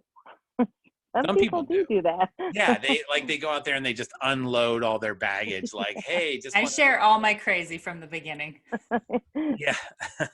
Hey guys, I like to tase people and I'm looking for a serial killer. My name's Whitney. Hit me up. So, I just think that people try too hard. and they It is. try too hard to be who they're not instead of just being who they are and not It's worrying about it. because they don't know what to be because who they were before didn't work. But that's So the they're thing. overcompensating.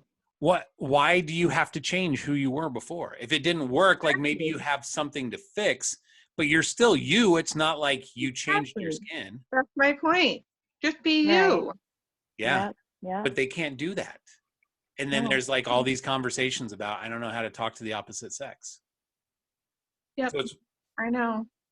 yeah. Which is why we started doing those Thursday night talks or teachings or whatever you want to call them. Have you had any hoping success stories to off of those? You know, September was Women Ask a Man Out. That was huge for so many women. They just Yeah. We have That's the bane opinions of on Whitney's this subject. Whitney hates this topic. Whitney does not. I don't She does that all the time understand anyway. all the pose. Whitney does Whitney that year doesn't need round. September. So, Whitney just does it yeah. every month, I know. every day, every time. All the posts, all the time, and people are like, act like this, it's whole big thing, and it's like this big ordeal, and oh my gosh, I'm so terrified, and I can't do this. I need everybody to hype me up. I need a special month. I'm like, why? Why is that hard? because It's a a lot of struggle. people don't have the confidence you do. Right. Yeah. And they need to have experiences like that to build their confidence. So And I then get like turned girls- down more than like people reject me more often than not, but I still ask people out all the time. Wait, what are you part of talking life. about? You ask a bunch of guys out and they're like, no, sorry, not interested. Yeah. Sometimes I'll be like, hey, do you want to go out? And they won't even respond at all. All the Oh. time. All the time. Where do they live? In my town. So, see, there's the problem. We talked about this before. Yeah. Yeah. They're Have not you ever my seen class. Aaron Brockovich where there's like something in the water and it like screws everybody up? Yeah. Yeah, that's your town. That's true. Yeah. It is. So, But but I don't, but I have to travel and I don't want to. I'm done with that life. You See, can that's do the other virtual dates. mentality that I would love to change is a lot of people in Utah want to date in their backyard. It's like, what about all these other people out here? They're willing to go like 15 miles. It's like, come on, really? That's because people in You really Utah, like this girl over here, but you don't want to date her because she lives in Arizona? I don't like backyard dating. Pet Utah's peeve. kind of a little bit of a bubble though. I mean, I've known a lot of people from Utah who just, like, we had a couple that lived in my ward up here for a little while, and they had moved up from Utah, and they had to move back because his wife just could not handle not living in Utah. It was just too weird for her not being in Utah. So, and not everybody's like that, but there's certainly a fair amount. So I've noticed, like, this is just my own personal observation. I could be way off, but from what I've noticed, there's two types of people that come out of Utah. Those who like can't wait to get back, and those that never want to go back. So like my brother-in-law, for example, he grew up in Delta, and he's like, I am so thankful to be out of Utah. Like, it feels like normal and everything's good. But then he's got friends that are like, dude, I just can't do it. I can't live. Maybe I could handle Idaho, but that's it. So yeah, Whitney's like, yeah, props. He's like, "Woo, Idaho, woo." Utah light, yo. Don't come here. We've established it's terrible. So I'm just kind of wondering if some of those people are like, I'd rather date somebody close because then we can like stay in Utah. I don't have to worry about outer darkness or the mission field or whatever they want to call us out here. Right. So I get that point though, because I feel like if you are dating for marriage, you want to know how like your daily life would be with that person, and you cannot get that if you're not with that person daily. If anytime you see each other, it's like this big event, you're basically on vacation, you're spending this weekend, you have everything planned out. You don't do that every day. So how are you going to see how they fit into your normal life if you're not having normal life? Well, Whitney, you just move into their house for a week. And Just you go try sleep it in on their bed for a time. week. You just go Yes. sleep in their bed. Nothing's going to happen, though. And just hang out for the full week and just And test then you drive just it. know it's right. Then you just Right. know, and then you'll get the revelation. just that it's pretend meant you're to married be. for a week without having sex. That's know. Okay, right. if No anyone sex. wants me to come sleep in your bed for a week, let me know. But don't worry, we'll put the mother-in-law at the far end of the house just in case, just so you know.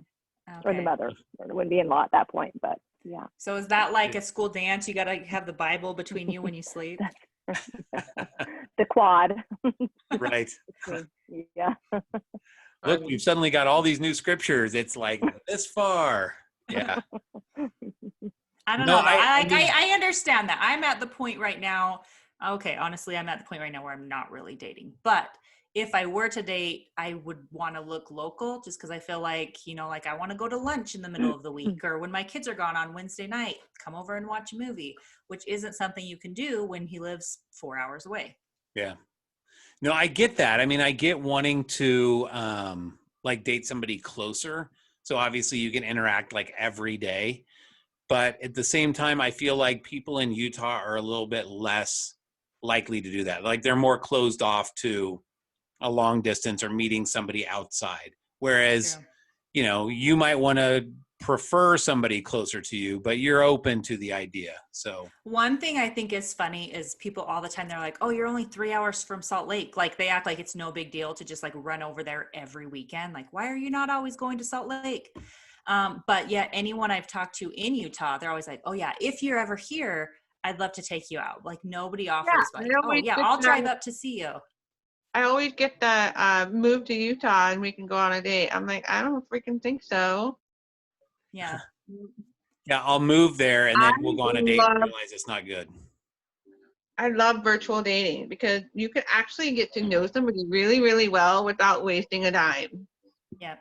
Where's like, Well, and that's another perk of Marco Polo, because like texting with somebody back and forth, you don't really get to know them until you see them, you see their mannerisms, you hear their voice. Like, I'll be honest, there's people that I had talked to and I'm like, oh yeah, you're not bad. And then we'll go on Marco Polo and I'm like, ooh, I don't know if I could listen to your voice every day. so all of you except for Celeste, well, maybe Celeste has been in some type of a Marco Polo group, right?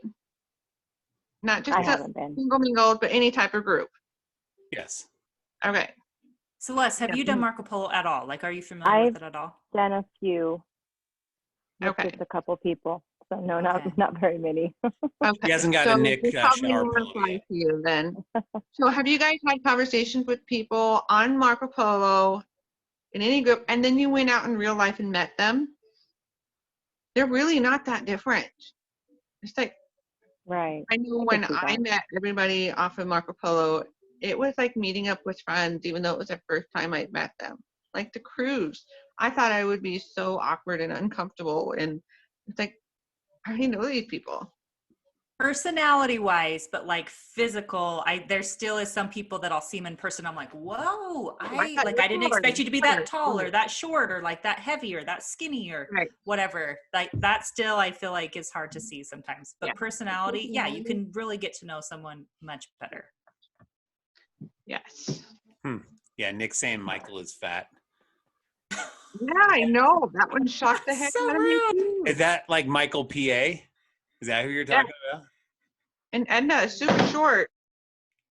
Yeah, she's tiny. Just a I tiny was little surprised thing. when I saw her.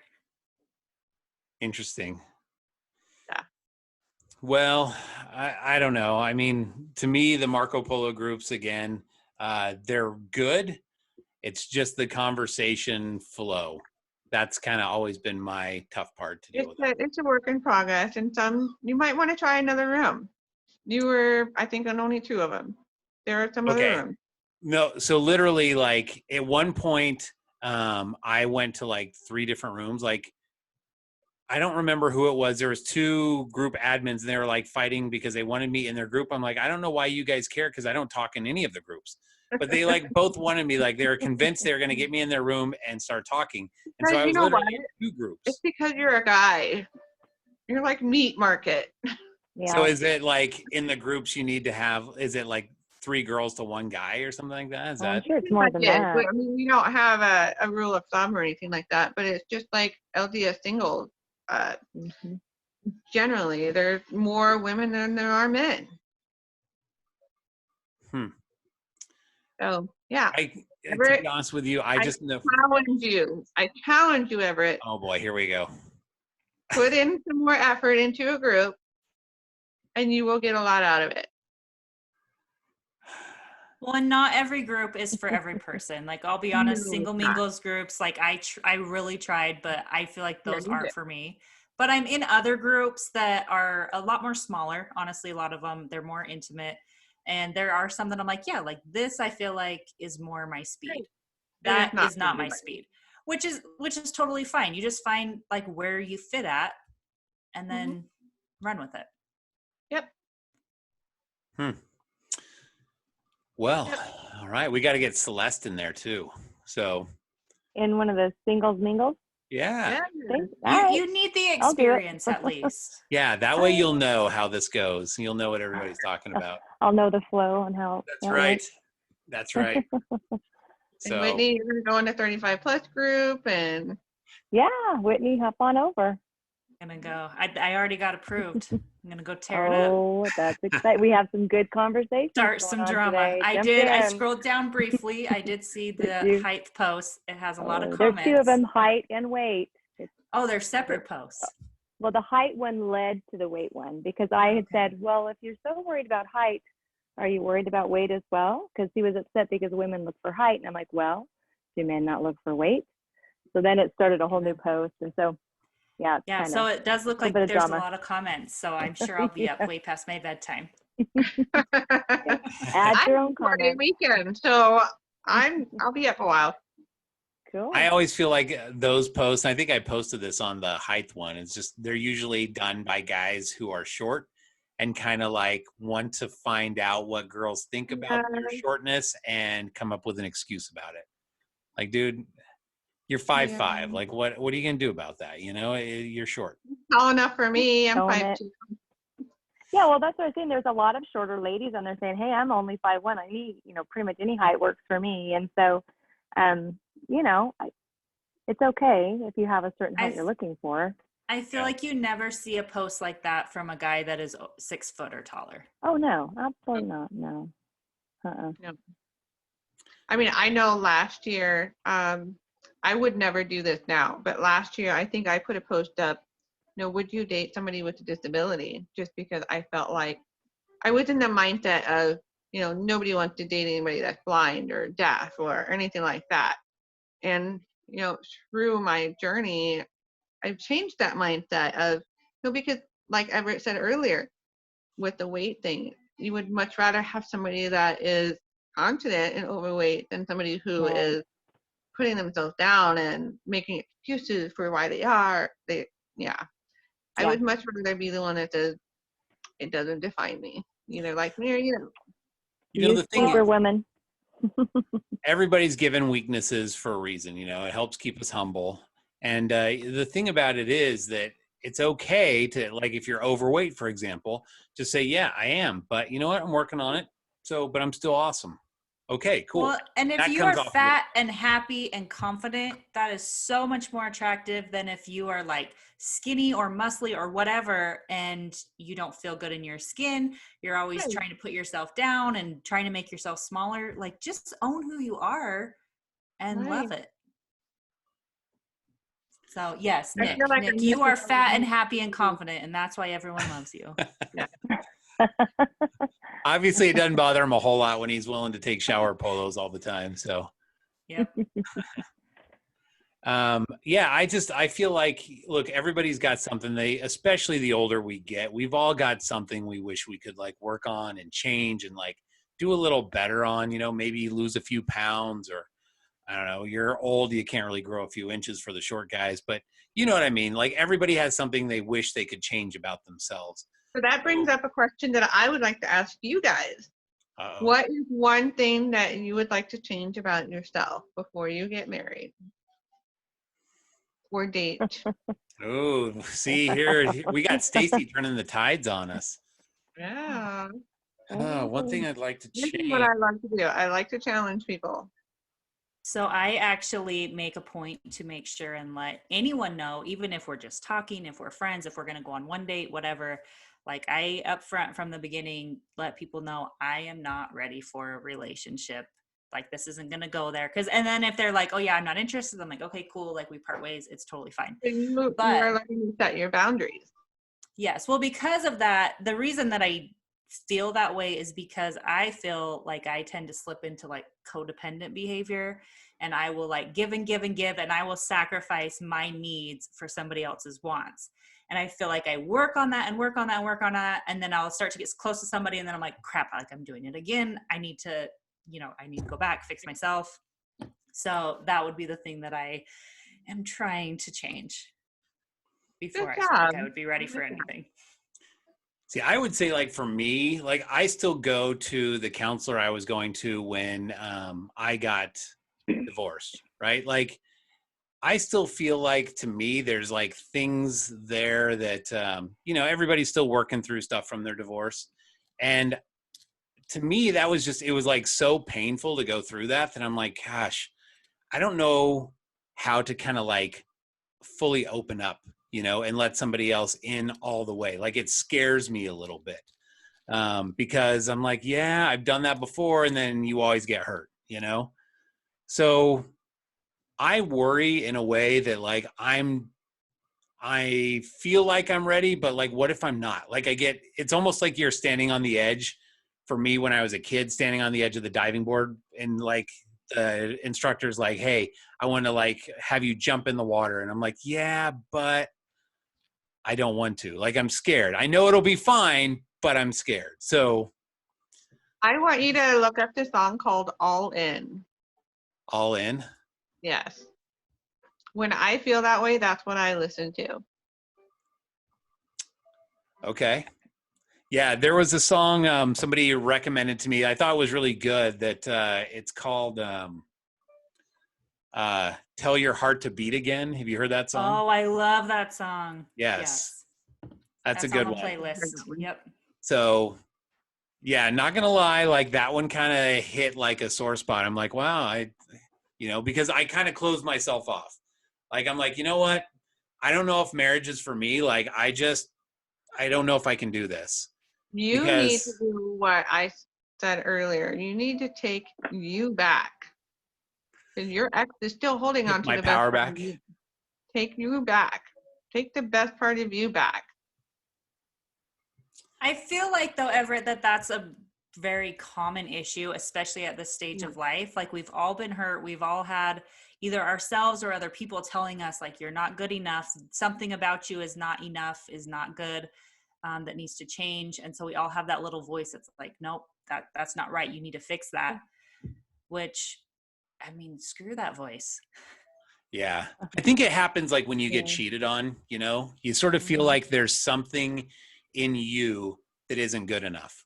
Like, why would they have to go to somebody else when I'm here? Like, what am I lacking that person? It's something that they were lacking, not you.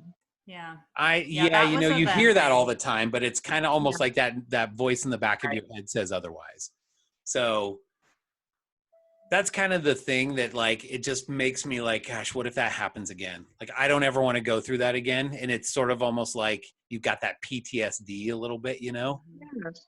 So maybe just open yourself up enough just for really great friendships. Well, at some point you have to kind of take those steps, but I'm like, what about Bob? I'm baby steps. Like, okay, baby steps to a date. Like, okay, all right. Baby steps. So that's sort of where I'm at in my journey. I don't know. That was maybe way too long-winded, but that's all right. Yeah. Celeste, what about you? Let's turn the time. Okay, so I've had plenty of time to think about it. Just joking. I think for me, so because of my background and the men in my life growing up and, the person I married and what I've been through, I think I have a hard time believing that a man could truly love me because I've never really felt that, I don't think, genuinely. And so I do have that fear that I might not believe that someone could love me, and then that might hinder someone being able to love me. So I'm trying to work on recognizing that I am lovable and that, well, that's it. And it's hard. Like I struggle with that because I've never really had a father or a brother or a spouse who's really genuinely loved me. So it's hard. It's a hard thing for me. So that's what I'm trying to balance and trying to like self-talk myself way, through things to say that you're a good person, Celeste. Why would someone not want to love you or whatever, like trying to get myself in that headspace where I'm not going to be self-sabotaging my, whatever I relationship. love you, Celeste. So. I love you. Thanks. You are amazing. I feel like when you're talking together. Yeah, I kind of feel like you maybe have a little bit of things in common with Whitney from stuff that she shared before. We're going to end up being sister Have wives. you guys ever heard that quote, place faith over fear? So anytime you have fear, you need to replace it with faith. Yeah. Yeah. That's good, but it's hard. It is So hard. When you have a actually record, No, when you it have is so 46, hard. almost 47 years of no one ever loving you or making you feel loved, it's kind of hard to think that So I actually maybe use there's one out there. positive Sorry, affirmations, which in the beginning you feel so stupid, but like I out know, I loud, love anytime I have a affirmations. thought that's like, oh yeah, you're not, like, she's prettier than you, or you're not good enough, or you're whatever, like whatever reason that he doesn't like you or he wouldn't want you, then I'll be like out loud, no, shut up. You are enough. You are smart enough. You're pretty enough. You're funny enough. You're whatever enough. I actually have I it written love on my you, mirror Whitney. every I used day. to do that You all the are time. enough. Yeah, like Wow. I So look that in the used mirror. to This do- sounds so conceited, but I look in the mirror every day when I get ready for work. I It's get all not ready. conceited. Before I leave, I look in the mirror and I'm like, dang, girl, you look really good. And at first it felt so stupid and I didn't believe it. And I was like, nope, don't really, but I'm going to say it. But not anymore. Like now I look in the mirror and I'm like, you know what? You do look really good. Oh, So that's awesome. if this does get shared publicly, there's actually 2 things that I recommend for women to do, even guys. But the words of affirmation, what I used to do when I was very negative on myself is I actually took a Sharpie and wrote the words I am on my hand. So every time I felt a negative thought of myself, I would look at my hand that I am replacing whatever my thought was with something positive. So a Wow. lot of times it would be I am enough. And that was the biggest one that I kept saying over and over. I am enough. I am enough of a mom. I am enough of a friend. I'm enough of a wife. I'm enough of whatever it was. So that's 1. 2, I am very into body chemistry and how the things that we do that can promote good chemicals and bad chemicals. I don't know if any of you do yoga, but there's a warrior pose. When you do the warrior pose, it actually rushes good chemicals in your body and you feel strong, you feel confident, you feel happy. So every morning you do this warrior pose. So those are 2 things I suggest. I'm going to do it. Yeah. Do Stand my up warrior and pose. just spread those arms Do out it. proud and then So have you guys Alright. ever read, there's a book that I've read, and I've thought about this a lot when I've been raising my girls. It's by an author named Carlfred Broderick. Have you ever heard of him before? I haven't. So he was a former stake president. I think he's deceased now, but his profession was he was a family and marriage therapist. And he wrote a book called, I always have to look up the title because it's like a mile long. It's called One Flesh, One Heart, Putting Celestial Love into Your Temple Marriage. It's a really good book if you ever get a chance. But I want to share like one of the stories real quick. I looked it up here online, and like when I heard Celeste talking about it, and when a couple times some things Whitney have said, it kind of reminds me of some of the stories in there. So let me just read this real quick. And basically he would share stories in the book about times when he was like a stake president and people would come to him, obviously as a stake president, you're kind of doing therapy or not necessarily therapy, but counseling. A couple will come to you like, we're thinking of a divorce or whatever. So he says another case involved a man who came from a stable family background and his wife. Okay, together they were rearing a quartet of healthy young boys. The problem we were addressing was that the wife's recurrent bouts with anxiety and depression. We got into her background and discovered that she had been raised by an abusive, alcoholic father and a neurotically sick mother who stayed in bed all the time and let her little girl do all the cooking and cleaning. She confessed that she was full of rage at her parents for so badly abusing her and full of envy of others who had experienced a normal, loving family relationship. She said that on several occasions when she had seen little girls being hugged and kissed by their loving fathers in church, that she had to get up and leave. The Lord knew what she was doing. Sorry, this one kind of hits home when I think of my little girls. The Lord knew what he was doing, she said, when he sent me only boys to raise. Girls would have been too hard. Then she turned to me and said, where is the justice? How can God pretend to be just and send some little girls into homes where they are loved and petted and made to feel like somebody, and others into homes where they are beat and molested and abused and neglected? What did I do to deserve such a family? And then he says, I felt inspired at that time to tell her that in truth, she had volunteered in the pre-existence to be a savior on Mount Zion, to come to a family drowning in sickness and sin, and to be a means of purifying that lineage. Before her in that line were generations of ugly, destructive family relationships. Downstream from her, purifying influence were generations would be blessed with light and love. The role of savior, I said, is to suffer innocently for the sins of others that still others may not suffer. There can be no higher calling. So, sorry, that one's really tough for me because I start to think of my girls, and I like that would crush me to have my girls like go through something like that. So I think of this type of a story and the sacrifices and the things that like Whitney and Celeste and Stacey, I don't know your background with your parents, but you know, people who have gone through these things and suffered, and like the role they play in healing when they stay strong. Like to me, that is amazing. I mean, obviously it would be better if they never suffered or went through anything like that, but yeah. Anyways, I struggle to get through that one. So somebody else start. That reminds me of a TikTok sound, but I don't remember exactly what it says, but it's something along the lines of sometimes it feels like nothing good is ever happening to you, and like you're just getting beat down over and over, but that's because your purpose is to be the good for someone else. I need to follow you on TikTok, Whitney. Yes, do it. I'll follow you back. All right. I made a TikTok account because Whitney like is always talking about it. I'm like, okay. And I have a friend who sits there and watches TikTok videos all day long. And I'm like, and you didn't follow me? I don't even know how to follow somebody. I don't know how to highly find offended. search. I don't have the app. I don't even have an account. Right. I know I follow Nick, but he hasn't done anything in a while. All right. No, Nick, what are you working on? I know I saw you typing. Yeah, Nick, what are you trying to improve about yourself before you get married again?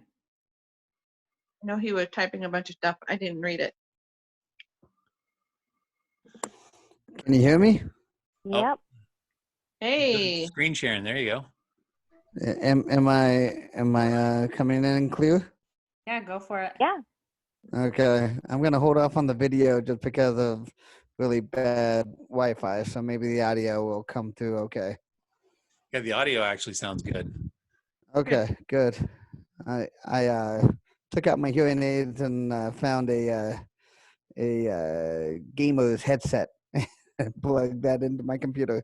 So maybe it's the gamer's microphone that's really good. Awesome. Anyways, maybe I'll just stay on unmuted the entire time.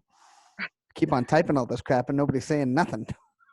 Hey, I've said a lot of things you said. You have, right man. You've done such a great job at incorporating it. Yeah, so let's just sit there and she sends me a comment back, be like, yeah, I know, right? I'm like, no, that's not how this works. Hey, Whitney's the one that's supposed to be bringing in your info. So that's true. I'm your voice. Blame it on somebody else. Love it. All right. So the question was, if you could change one thing before you get married again, what would it be? Yep. Yes. I'd be okay being a couple inches taller, maybe a couple Come inches on. thinner. What would you change about yourself? Oh, right. On the inside. Something more I working would. on to make yourself better and ready for dating and marriage. He'd get Yeah, along better with you on the polo group, Stacy. That would be the one thing he'd change. Uh, yeah, those polo groups. Uh, that it's actually really funny. I'm just at a point right now. I was dating a girl that I wasn't sure if there was anything really going on there. I didn't really feel like I should feel, I believe, when I'm in a relationship. And I felt like because I wasn't all in it and it felt like she was more in it than I was like, I can't do this. So I broke up with her. And even though I kind of let her know I didn't believe we were really dating when technically we were, I went to Bear Lake this last weekend for a general conference. It met a bunch of people there. And I just started realizing that I am not really in a place where I want to date, which is the funkiest thing for me because I am a complete extrovert. I am a touchy feely, in your face, wrestle around with you, cuddle. Like I really enjoy all of that, but I'm just not at a point Nick. where what? I remember you on that cruise. So yeah, Hey, what happens on the high seas stays on the high sorry, go on. seas.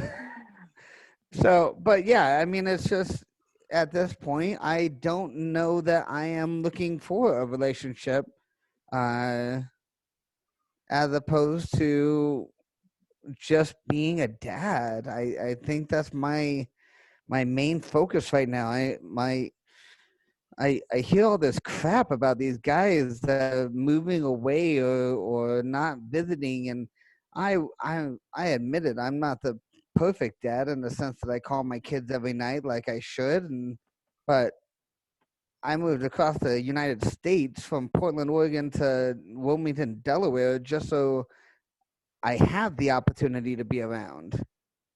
And I I remember just I remember when I found out you were moving and you were looking for places to stay along the way and you stayed at my place. And I remember telling you how much I admired you for making that sacrifice to move across the country for your kids, because it was not long after my ex left our kids and moved across the country. So it was really, really nice. And um, um, I keep wanting to say refreshing, but that's not the right word. It was nice to see somebody actually on the flip side make an effort and go be with their kids. So it was Right. nice. It should be the normal, right? But I mean, I had two chances with a father, and neither of them wanted to stay around to be a father to me. So that's awesome, Nick. Good, you're willing to sacrifice for your kids. yeah, There's one thing so about Nick. He is a good dad. He gave up a lot to move out there. I will say that. Like Yeah, it he, was not easy for him financially, jobs, like you struggled. So I well, really do commend you. plus you had somebody here that you were pretty much like, I'm going to marry this girl. And Hmm. you gave it all up. yeah. Do you like it when we remind you about all this stuff that was not good? I think Well, at it's least Yeah. it's not awesome, like, Nick. yeah, he gave up this girl, and as soon as he did, she went off and got married, and she's totally living a happy life, and now he's miserable over there in Delaware. Yeah, no, I mean, at least she's not married. I was like, part of that's not true. I think next time I'll take Nick's spot and he can take my spot and we can interview Nick. You do need to. Stacey, I feel like you could like totally do one of these podcasts like all night long. I absolutely Like, could. yeah, It'd be this fun. is like this is your jam. This is like totally your wheelhouse. Which is really surprising to me because I actually had a therapy appointment before this and I was telling her I was like, I'm so nervous. 'Cause See that? I knew the guy. I didn't know it was more than Nick, so I'm glad I didn't know that. 'Cause I was like, oh, You're doing great. Yeah. Well, one of you the guys things make it that easy, so that helps. I really saw when the Marco Polo. I mean, I'm actually glad that the audio is working now because I have a lot to say with, yeah, just kind of going back a little bit, but I was really excited to have you come on, Stacey. I was a little bit timid. I wasn't sure how this was going to go, but I'm really excited that you did, because had you not gone the direction that you did with Dan and setting up Marco Polo and setting up the single mingles and inviting me to come into it, and then giving me one of your single mingle groups to grow and cultivate and run and just go that direction.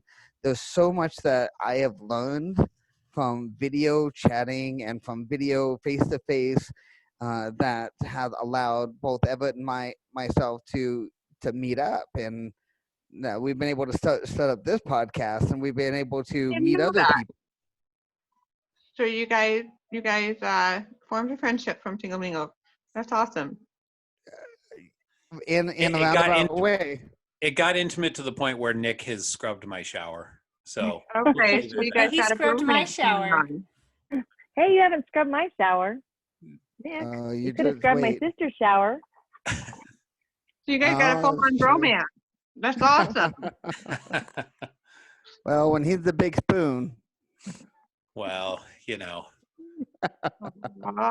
Nick fits just right in there. I can just snuggle up real tight. No, even though Nick and I have that love-hate relationship, I will always respect him, and he's a good guy. You are a good guy. Thank you. Yeah, I remember, like, I don't know that I've ever been a participant in the moment when you and Nick are going at it, but I remember, like, He's always it was behind the legendary scenes. that everybody knew, like, Nick and Stacey, like, butted heads all the time. So I'd It always was all hear about behind it, the but scenes. Yeah, it was never out in the open, so you wouldn't have ever seen it. Well, it was oh, funny it because was somewhat out in the open, just not out in the open when you guys were fighting. Like, everybody Right. knew, but it's Right. kind of like you went behind a paper door and closed it and started yelling at each other. Way to hide it, guys. Mom and Dad just kind of closed the paper Yeah, Japanese door. Right. and you see Nothing the to see silhouette here. of it Move along. moving out of the room. Right.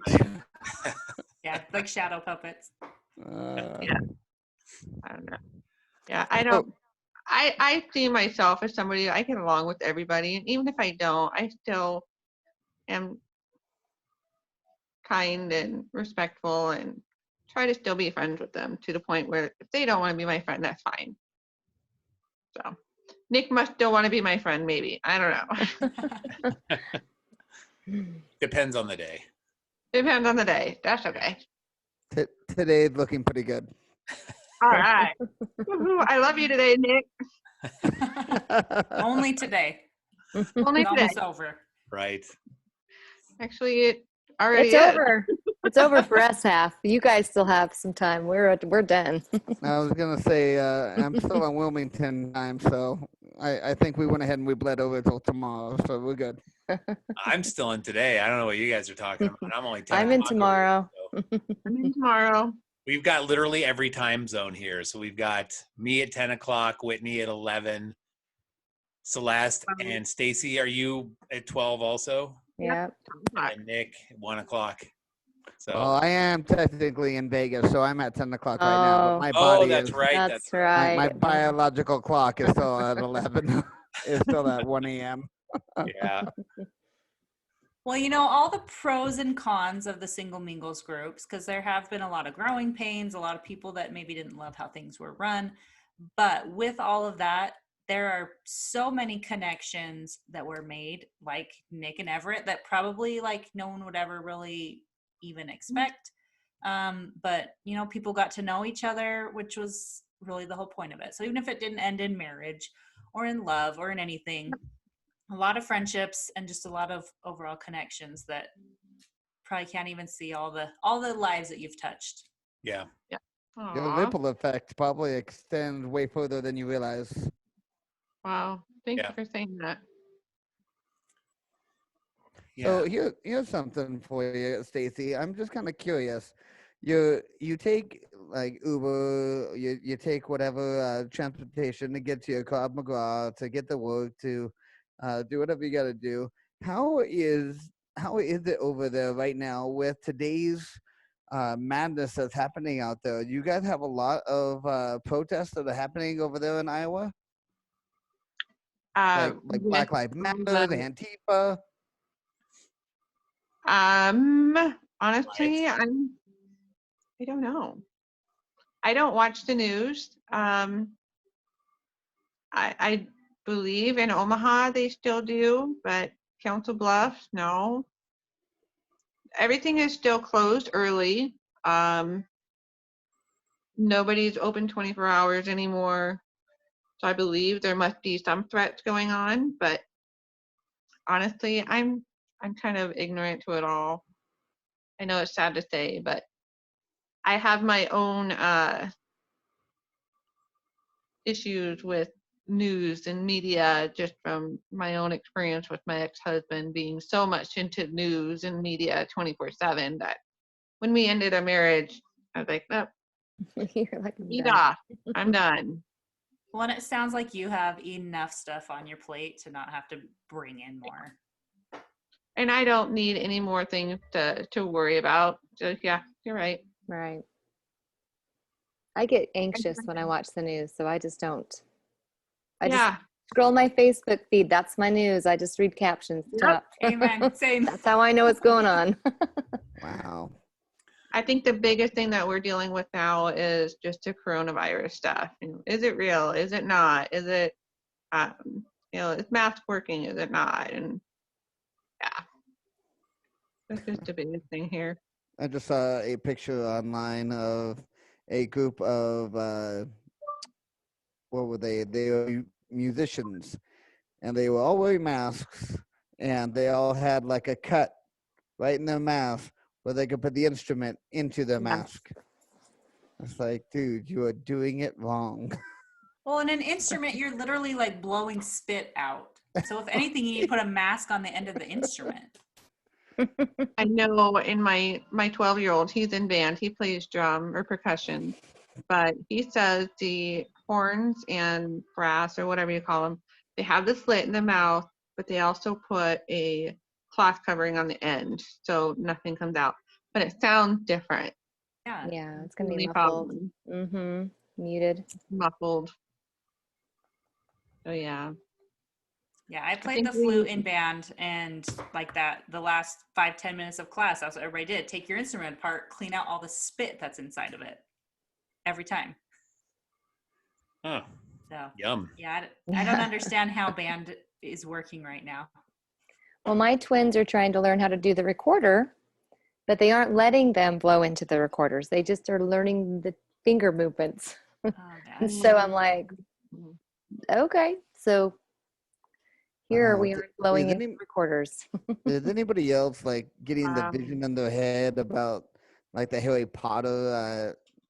What was it, like the fourth movie where they're like, oh, WLS, you're going to be learning a theoretical way to use your magic, and you're not actually going to be casting spells. You're just going to learn the theories behind it.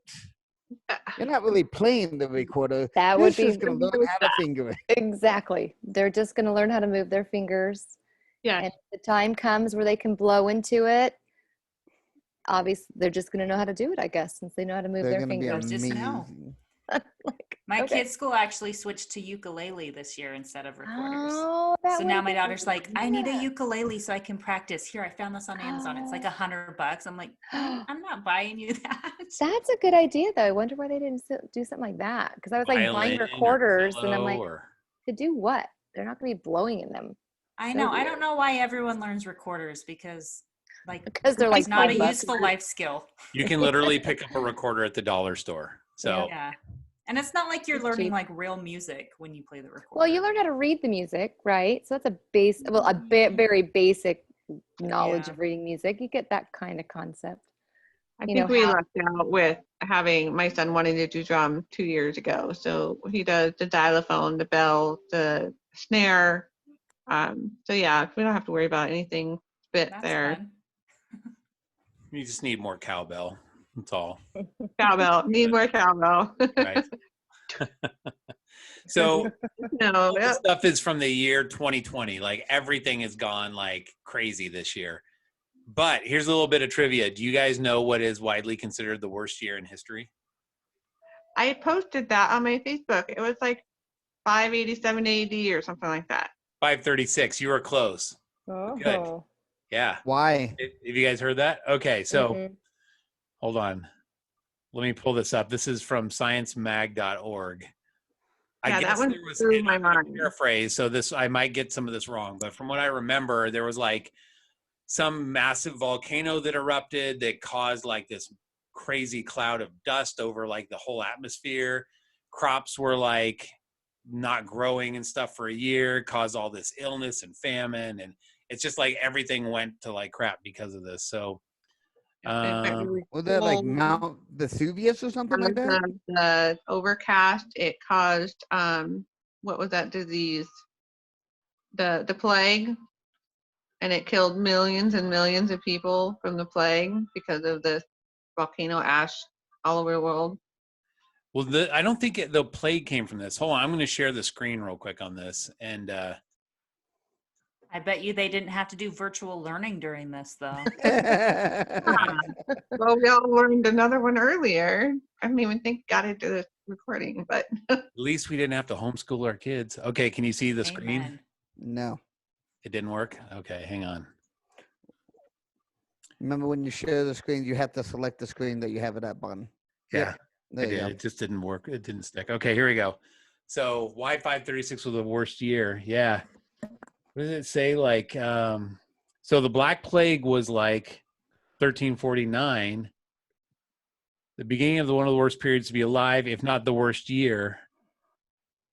A mysterious fog plunged Europe, the Middle East, and parts of Asia. Now, I think this fog, I thought I read somewhere that it was due to a volcano.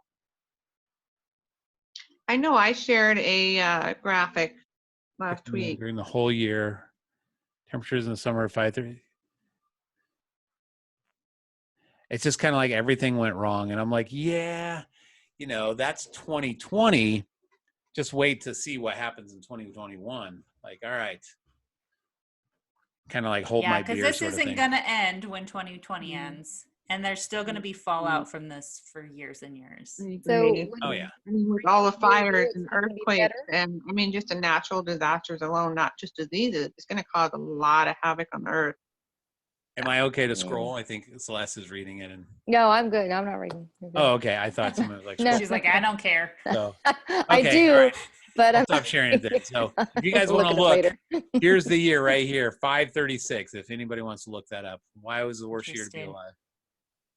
So we think 2020 is bad, but really, I guess we could have had it worse in 536. So As far as I'm concerned, 536 was pretty easy. I didn't have to live through it. Very true. Good point. well, Speaking of those California fires, how is it that there's still a fire? Every single year, there's fires in California.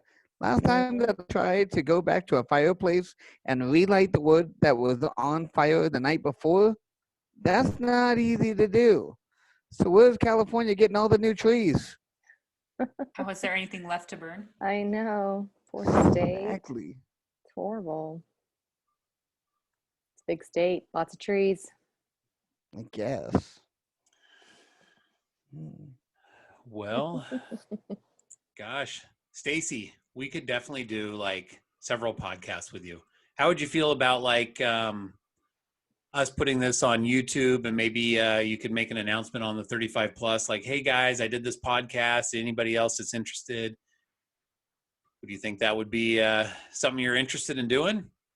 Go for it. You're not too shy, huh? No, All right. Well, no, good. not at all. Good.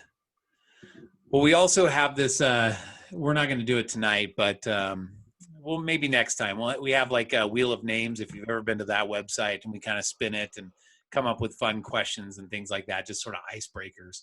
So if you ever get a chance and you're looking for something fun like that, go to wheelofnames.com. It's kind of you can put in all the questions and then you click it and it does like the little Wheel of Fortune spin and then lands on one of them. So it's really cool. But tonight, man, you've got so much on your plate between the 35 plus group. Obviously, the singles mingles, even though it's only been around a year, has made a massive impact and has lots of people that it has touched their lives and brought people together. So if anybody is looking for a mover and a shaker, albeit with limitations somehow, she can still make an entertainment center. She might not be able to drive a car, but dang it. Blindfolded. Seriously. Right. She's a superhero. And she still has all her fingers. Right. That's true. That's right. I did a talk in the ladies' night in the 35 plus group, and I did it specifically on fear. And I would tell them the exact moment of where I developed a fear and what I did to overcome them. And then you showed them the marker on your hand that proved it, right? Not that night, but yeah, I do have a Okay. picture of it on my Facebook. And I am, but yeah, I lost my train of thought completely. Sorry, it's getting late. Yes. you Never were, mind. you were, Just cut the part out. you were saying that you had a talk on 35 plus. You were talking about fear. You were able to find out exactly where the fear came from, how you addressed it, and Right. I was just trying to figure out what my point was. You had Oh. said something. I was trying to Um, help jog your memory. Right. Everett, what was it that you just said? You're a mover and a About- shaker. Yeah, you being a mover and a shaker, the people you've brought together, even though you've got limitations. Mover, Okay, shaker, earthquaker. I think And I then- remember now. So I got to the point where I was talking about if I can do this stuff with all of these things that I struggle with, you guys can step out of your comfort zone and ask somebody out and stop being this, I'm too afraid, or my husband put me down all the time. I can't do that. Or My husband put me down all the time. I just don't know what I can do about that. I still love you, Everett. Oh, thanks. Aw. You can come over and cuddle and clean my shower.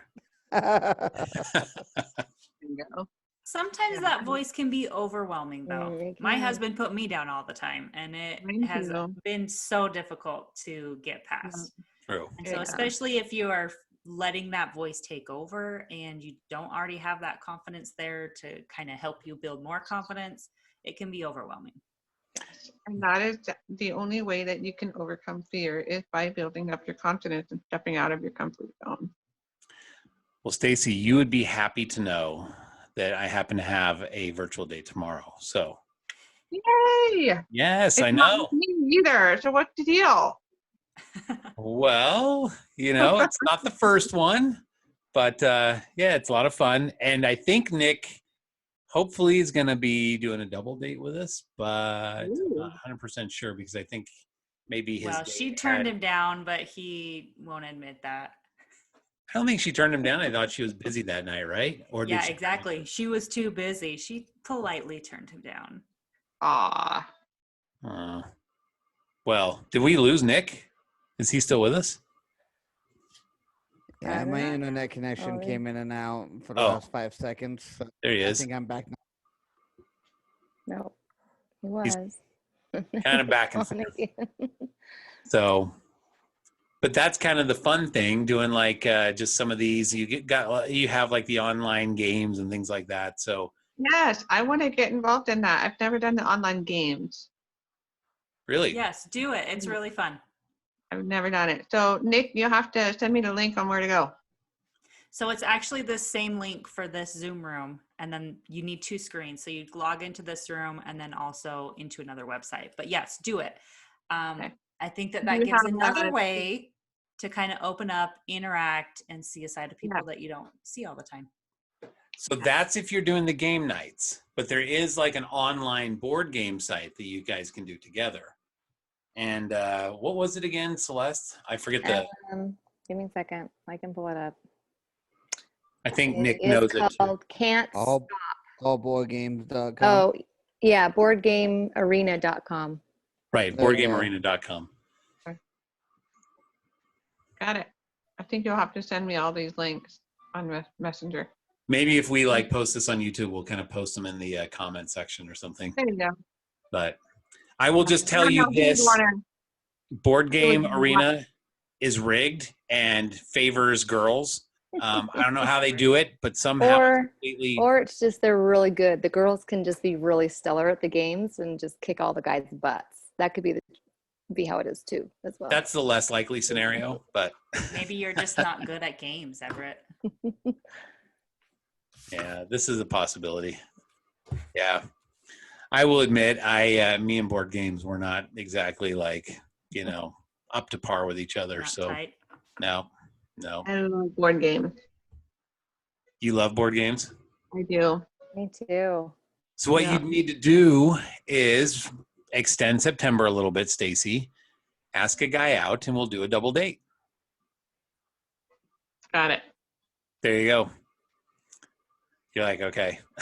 Outside your comfort zone. Go do it. Seem very Yeah, excited. come on. I'm doing it. You're I here am cheering us on. Yeah. Stacey, when was the last time you asked a guy out on a date? Actually, yesterday. Really? Yes. How'd it go? I'm talking to a guy from California, and I asked him out on a virtual date. So we're trying to figure out a time to do that this weekend. Oh, very cool. Fuck. Well, we might have an opening tomorrow if you're interested. So just saying. Well, it's not the weekend. I know, but You gotta be flexible.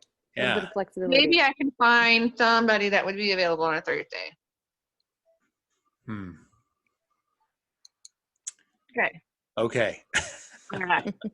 Go make a post in 35 plus and be like, hey, I'm looking for someone to do a virtual date with me on Hey, Thursday. I And can I do bet that. you'll have a list. And There you then go. you guys can like randomly draw one. Oh, put them on the wheel of names and see who wins. Put me on a Yeah. blind Fun. date. Get all the Whitney participants in, spin, and see who the lucky winner See is. who gets to go on Wait, your lucky Whitney, I virtual want date. you to do the post and you choose the guy because I know you're going to pick a good looking guy for me. Okay. All right. Ooh, Let's do that's it. good. This is fun. Then Stacey starts sending Whitney death threats like, why did you choose him? It's Whitney's I- nemesis. We know who he is. I'm not responsible for the outcome. That's on you. Well, we're good, fine. I'm not looking to get married, so I'm not worried about it. Don't worry. I will ask him if he will murder you. So that'll be Okay. taken And care that of. you can What- tase Good. him. Right. Yeah. Whitney's standard question. I would prefer the answer to be no. Yeah. You know what? Sometimes people do answer that with a yes, and it's always so funny. And I actually kind of like those answers better. Really? Yeah. The ones that have like a good comeback, that's witty, that's funny, that I'm like, oh, yeah, you're my type. I'd murder you too. I'd murder you too. I'd take you out. Have you guys ever seen The Notebook? I love the Notebook. Oh, I was Yeah, going to say, who hasn't seen The Notebook? But are you shaking your head? Whitney Whitney? hasn't. No. Ah. I've Okay. seen Your like the sister one, wives. what do you want scene? I've seen that scene, but I haven't seen the whole movie, no. Whitney's not a romantic, I don't think. Have you read the book? No. I didn't even know there was a book until I think Nick mentioned it recently. I didn't know either. So That's at a the good end, book. I'm going to spoil it because I don't know if Whitney will ever actually watch it. But at the end, That's the fine. couple is kind of older and they end up like dying together. Aw. And in Whitney's like perfect world, they're going to like mass murder each other together. So that's kind of how they'll die because everybody she asks is like, will you murder me? It's almost like, will you go out with me with Whitney? Like, will you murder me? What do you want? What do you want? I'll murder you. I feel like that question really lets you know someone's personality. Yeah, I agree.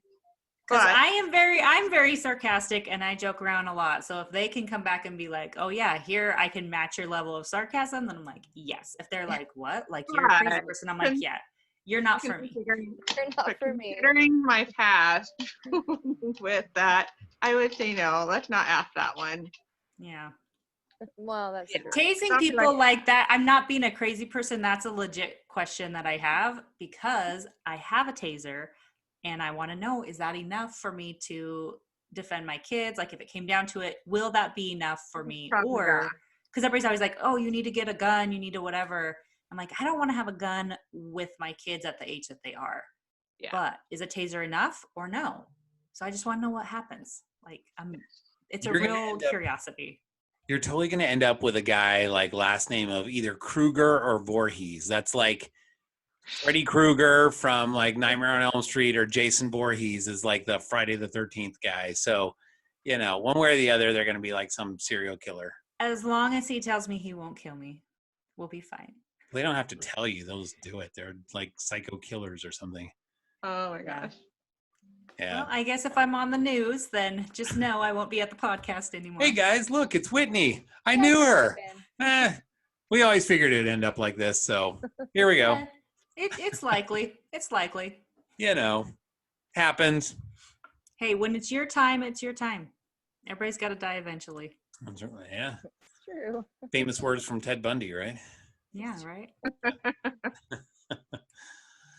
But anyways, well, Stacey, I can see your eyes getting a little heavy over there. I'm tired. Yes. It's But I late for really you. appreciate you coming on. This was great. Love Oh, getting to know you a little absolutely. more. We'll So do it again. Yeah, we will definitely do it again. And, you know, one of the things that we're kind of looking about doing is maybe finding somebody that we're like, okay, we've interviewed this person, and then we've interviewed this person over Matchmaker. here. We think they might be good. And so we have like a kind of a dual podcast together. Would you be interested in something like that if we run across somebody? Absolutely. Yes. You be a probably lot of already know everybody, but I know. True. yeah. Yeah. Stacey is she is the in girl. She knows everyone. So If you want to know people, you should know Stacey. that's right. There you go. Just Anyone don't who's send me anyone, they go Facebook, through 'cause Stacey. I won't accept it. She's like the Godfather. Join the group. Yeah. You're like the kingpin of like the dating scene for LDS Oh guy. my gosh. So That's funny. I like that. The kingpin girl. that's right. Well, Stacey, thank you so much. We're going to go ahead and wrap it up here, but we really appreciate you being on the show. Thank you. I'm glad to be here. All Thanks, right. guys. You're a superhero. Yes. Well, you have a great night. Thank you. Okay, thanks.